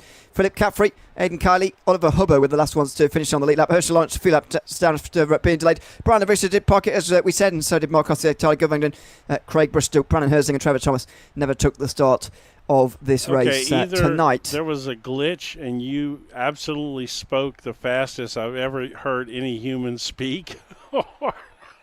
That was crazy. Anyway, that was quite interesting. But, yes, you rattled through those super fast. But, anyway, here we go. Pro-Am results. Oh, we're not on a time limit. No, it was I think it was some kind of glitch. Like your mic hesitated for a second, and then it went real fast. I don't know what just happened. But, anyway, it was cool. Oliver Brooks wins in the prime class. We just saw with that battle between Jacob Cotman and Lisan Young Dilworth, sending them both down the order. Jamie MacArthur was the best of those, one lap down on the overall winner, which is why the time gaps look a little bit weird. Kylem Caveat running out the top 5. Richard Silver next ahead of Kyle Dersham, Tim Schaefer, Justin Welsh, Jason Holland rounding out the top 10. Justin Cornett 11th place there. Jordan Cox, Matt Lass, Corey Patton all delayed, but I believe they all got to the finish. Matthew Irwin, David Volk, Rodrigo Desi and Michael Smith all retiring fairly early on in that one. And then in the pro class, Daniel Small winning by a very long way in front of Troy Anderson, a very long way in front of Jed Cotterman, who ends up on the podium there as well. Michael Caffrey and Justin Bock rounding out the top 5 with Kurt Bassler 6th. John Voigt, Robbie Williams, Nun Padavani, Cole Malley, top 10 ahead of David Steiner, Mark Stewart, Scott Patrone, Ryan Beaujolais. Laps down for Harrison Holiday, James Langevin and Clancy Garvin. Sadly, did not get to the finish after every such a great car start. In the top 8 was one incident away from getting a black flag. Well, 4X, well, yeah. 4X, yeah, exactly. Well, except for Anderson. He was just a 1X would have got him. But, oh, man, okay. Well, that was just fantastic. Good stuff there. All right. We've got the class winners, some of them anyway, waiting. Dude, so we'll get on with them. Oh, sorry. Interrupting a conversation again. Yep. Sorry about that. I was foul talking to language on the broadcast, Mr. Small. I am getting fined. I get it. Yeah. Yes, pay that to me, please. if you're gonna do that, if you're gonna pay the penalty, pay it to me, please. Yes, sir. Invent those. How was that race for you, Daniel, up front? It looked early like it was going to be a very close race, actually, for the overall win between yourself and Troy Anderson. And Clancy Garvin was there earlier as well, but in the end you won by quite a few seconds. What was that down to, do you think, in the early laps there compared to the later laps? I would definitely say in the early laps, I would say it was insanely heavy on consistency. And I love endurance racing, so that's the one thing that I feel like I excel at is consistency. But on top of that, just knowing when to push the car and when not to push it too hard, you know?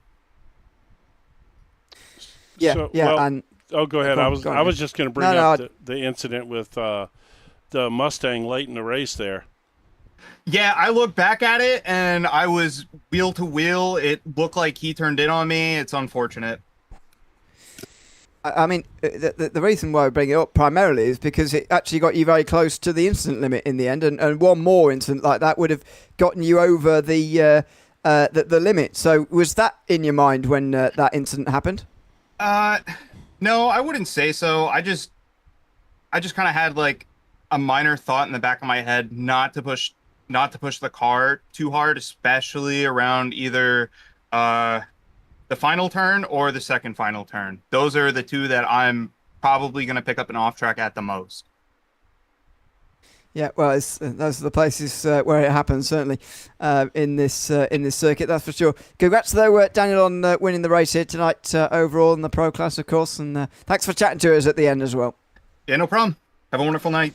Thanks very much, Daniel Bye. Schmull. They're the winner in Pro and indeed overall as well. Haven't got Oliver Brooks at the moment waiting, but we do have Greg Lawrence, who has won in the AM Class here tonight. Greg, welcome. Congratulations on a AM Class victory tonight. Perhaps most impressive of all, gaining 22 overall places to get there as well. Just tell us about your drive through the field there from the back of the field earlier. Well, I actually almost didn't show up tonight because I did a 12-hour shift at work, and to be honest with you, it was pretty much white knuckling it the whole time, and I didn't really have any pit problems, that's a first, and just hung in there. And I guess not knowing sometimes is a good thing. Maybe, yeah, maybe on this occasion. I mean, how did you think you were going to react to all of that, to a 90-minute race here as opposed to the 60-minute race? So I've got to say, from a commentator point of view, even though it's just an extra half an hour, it does add a lot to this race in terms of different dynamics and stuff. So what were you expecting that was going to be different tonight compared to the normal rounds? Well, I prefer endurance type races over anything, so I knew if I could just hit my marks and not make too many mistakes that I figured I might finish top 5 in our class, but that was a surprise for me.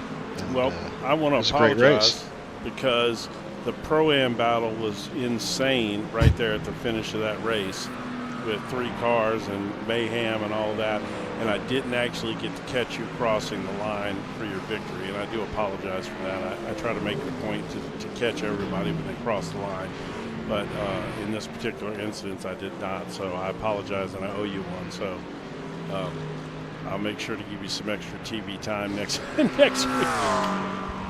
Well, let's hope I do well, and maybe you can make it up to it. Yeah, well, maybe we can put a commentator instead of a curse, a commentator blessing on you and wheel you to another win. Yeah, well, yeah, absolutely. Greg, congratulations on the win in AM tonight, as we say, and thanks for chatting to us at the end tonight as well. All right, thank you guys. I appreciate what you do, and thanks to Jed and Motormouth, and just a fun night overall. Thanks, guys. Thanks very much, Greg Lawrence, the winner in the AM class tonight. What do you think we ought to do here? Oh, Oliver Brooks isn't here, is he? No. This ought to be an interesting interview. I suppose Jack. He said Jed, then that won't go down well. Jacob will have to do instead for a prime interview from tonight, but I'm sure it'll be fine. Jacob, congratulations on a podium finish tonight, although I'm not sure that's forefront of your mind at the moment. Final lap of the race was obviously an entertaining watch for us, but what was it like from your point of view? Stressful, because I had the position. He just braked late and got me, but I was going in the turn and he just hit me. But I mean, that was a fight, that was something. And it wasn't just the final lap either. We had your driver cam tonight, of course, and we were watching you all throughout the race here tonight, because the leading battle did go on for quite a while. It was quite a great watch, and we saw you making hand gestures in the car and talking, chatting around, and all sorts. I mean, was it? What was that like to yeah, be that a was part when of? Cole Malley passed you. You remember that part? Yeah. I don't know if you remember. I just got a little stressed, because it's for the position. But I mean, it all paid off. I ran my race. Love Cole Malley though. He's a cool dude. My science teacher. You didn't seem like you were loving him at that moment, though. I'm just saying. I was just locked in. I was locked in on the car in front of me. I think it was the dude I was in front of. The dude who was in front of me most of it. I forget. Was it Dilworth? Yeah, I was just locked in on him. And I just saw Malley come, and I was so, well, I mean, go ahead. No, go ahead. I don't have any.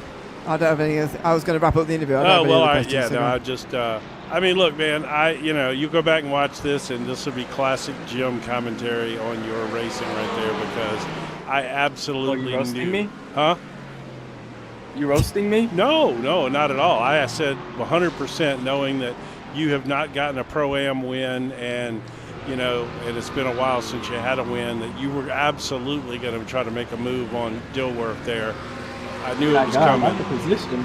Yeah, I knew it was coming, and you did, and you made it work. And then, like you said, in the end there, you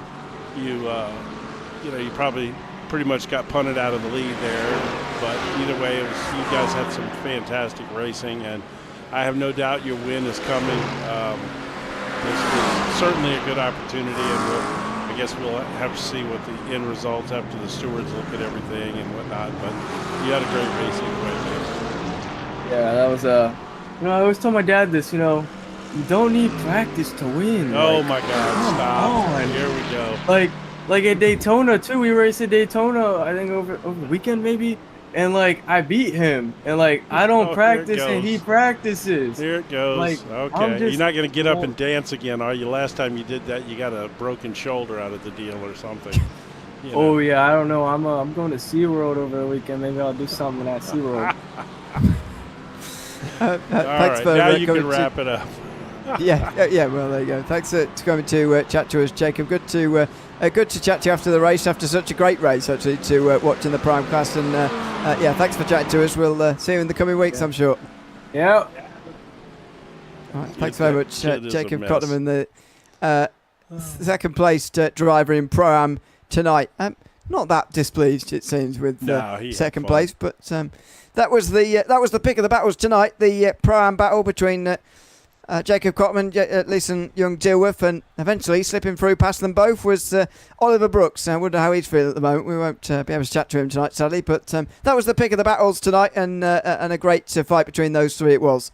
Yeah, it was. To be honest with you, when that battle was hot and heavy, I thought it numerous times, I almost said, Oliver Brooks is just sitting back here waiting to win this race when these two wreck each other. I almost said it like 2 or 3 times, and I didn't, and in the end, that's exactly what happened. Yeah.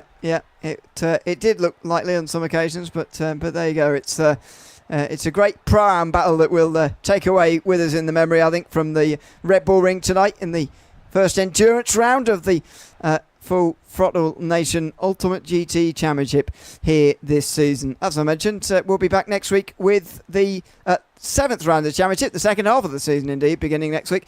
We'll be live from Le Mans for that 60-minute race on a Wednesday night. Same time, same place, here on Motormouth Broadcasting again, so make sure you join us for that. I've been Neil Leary alongside Jim Cunningham. Until we see you at Le Mans in 1 week's time, it's goodbye for now.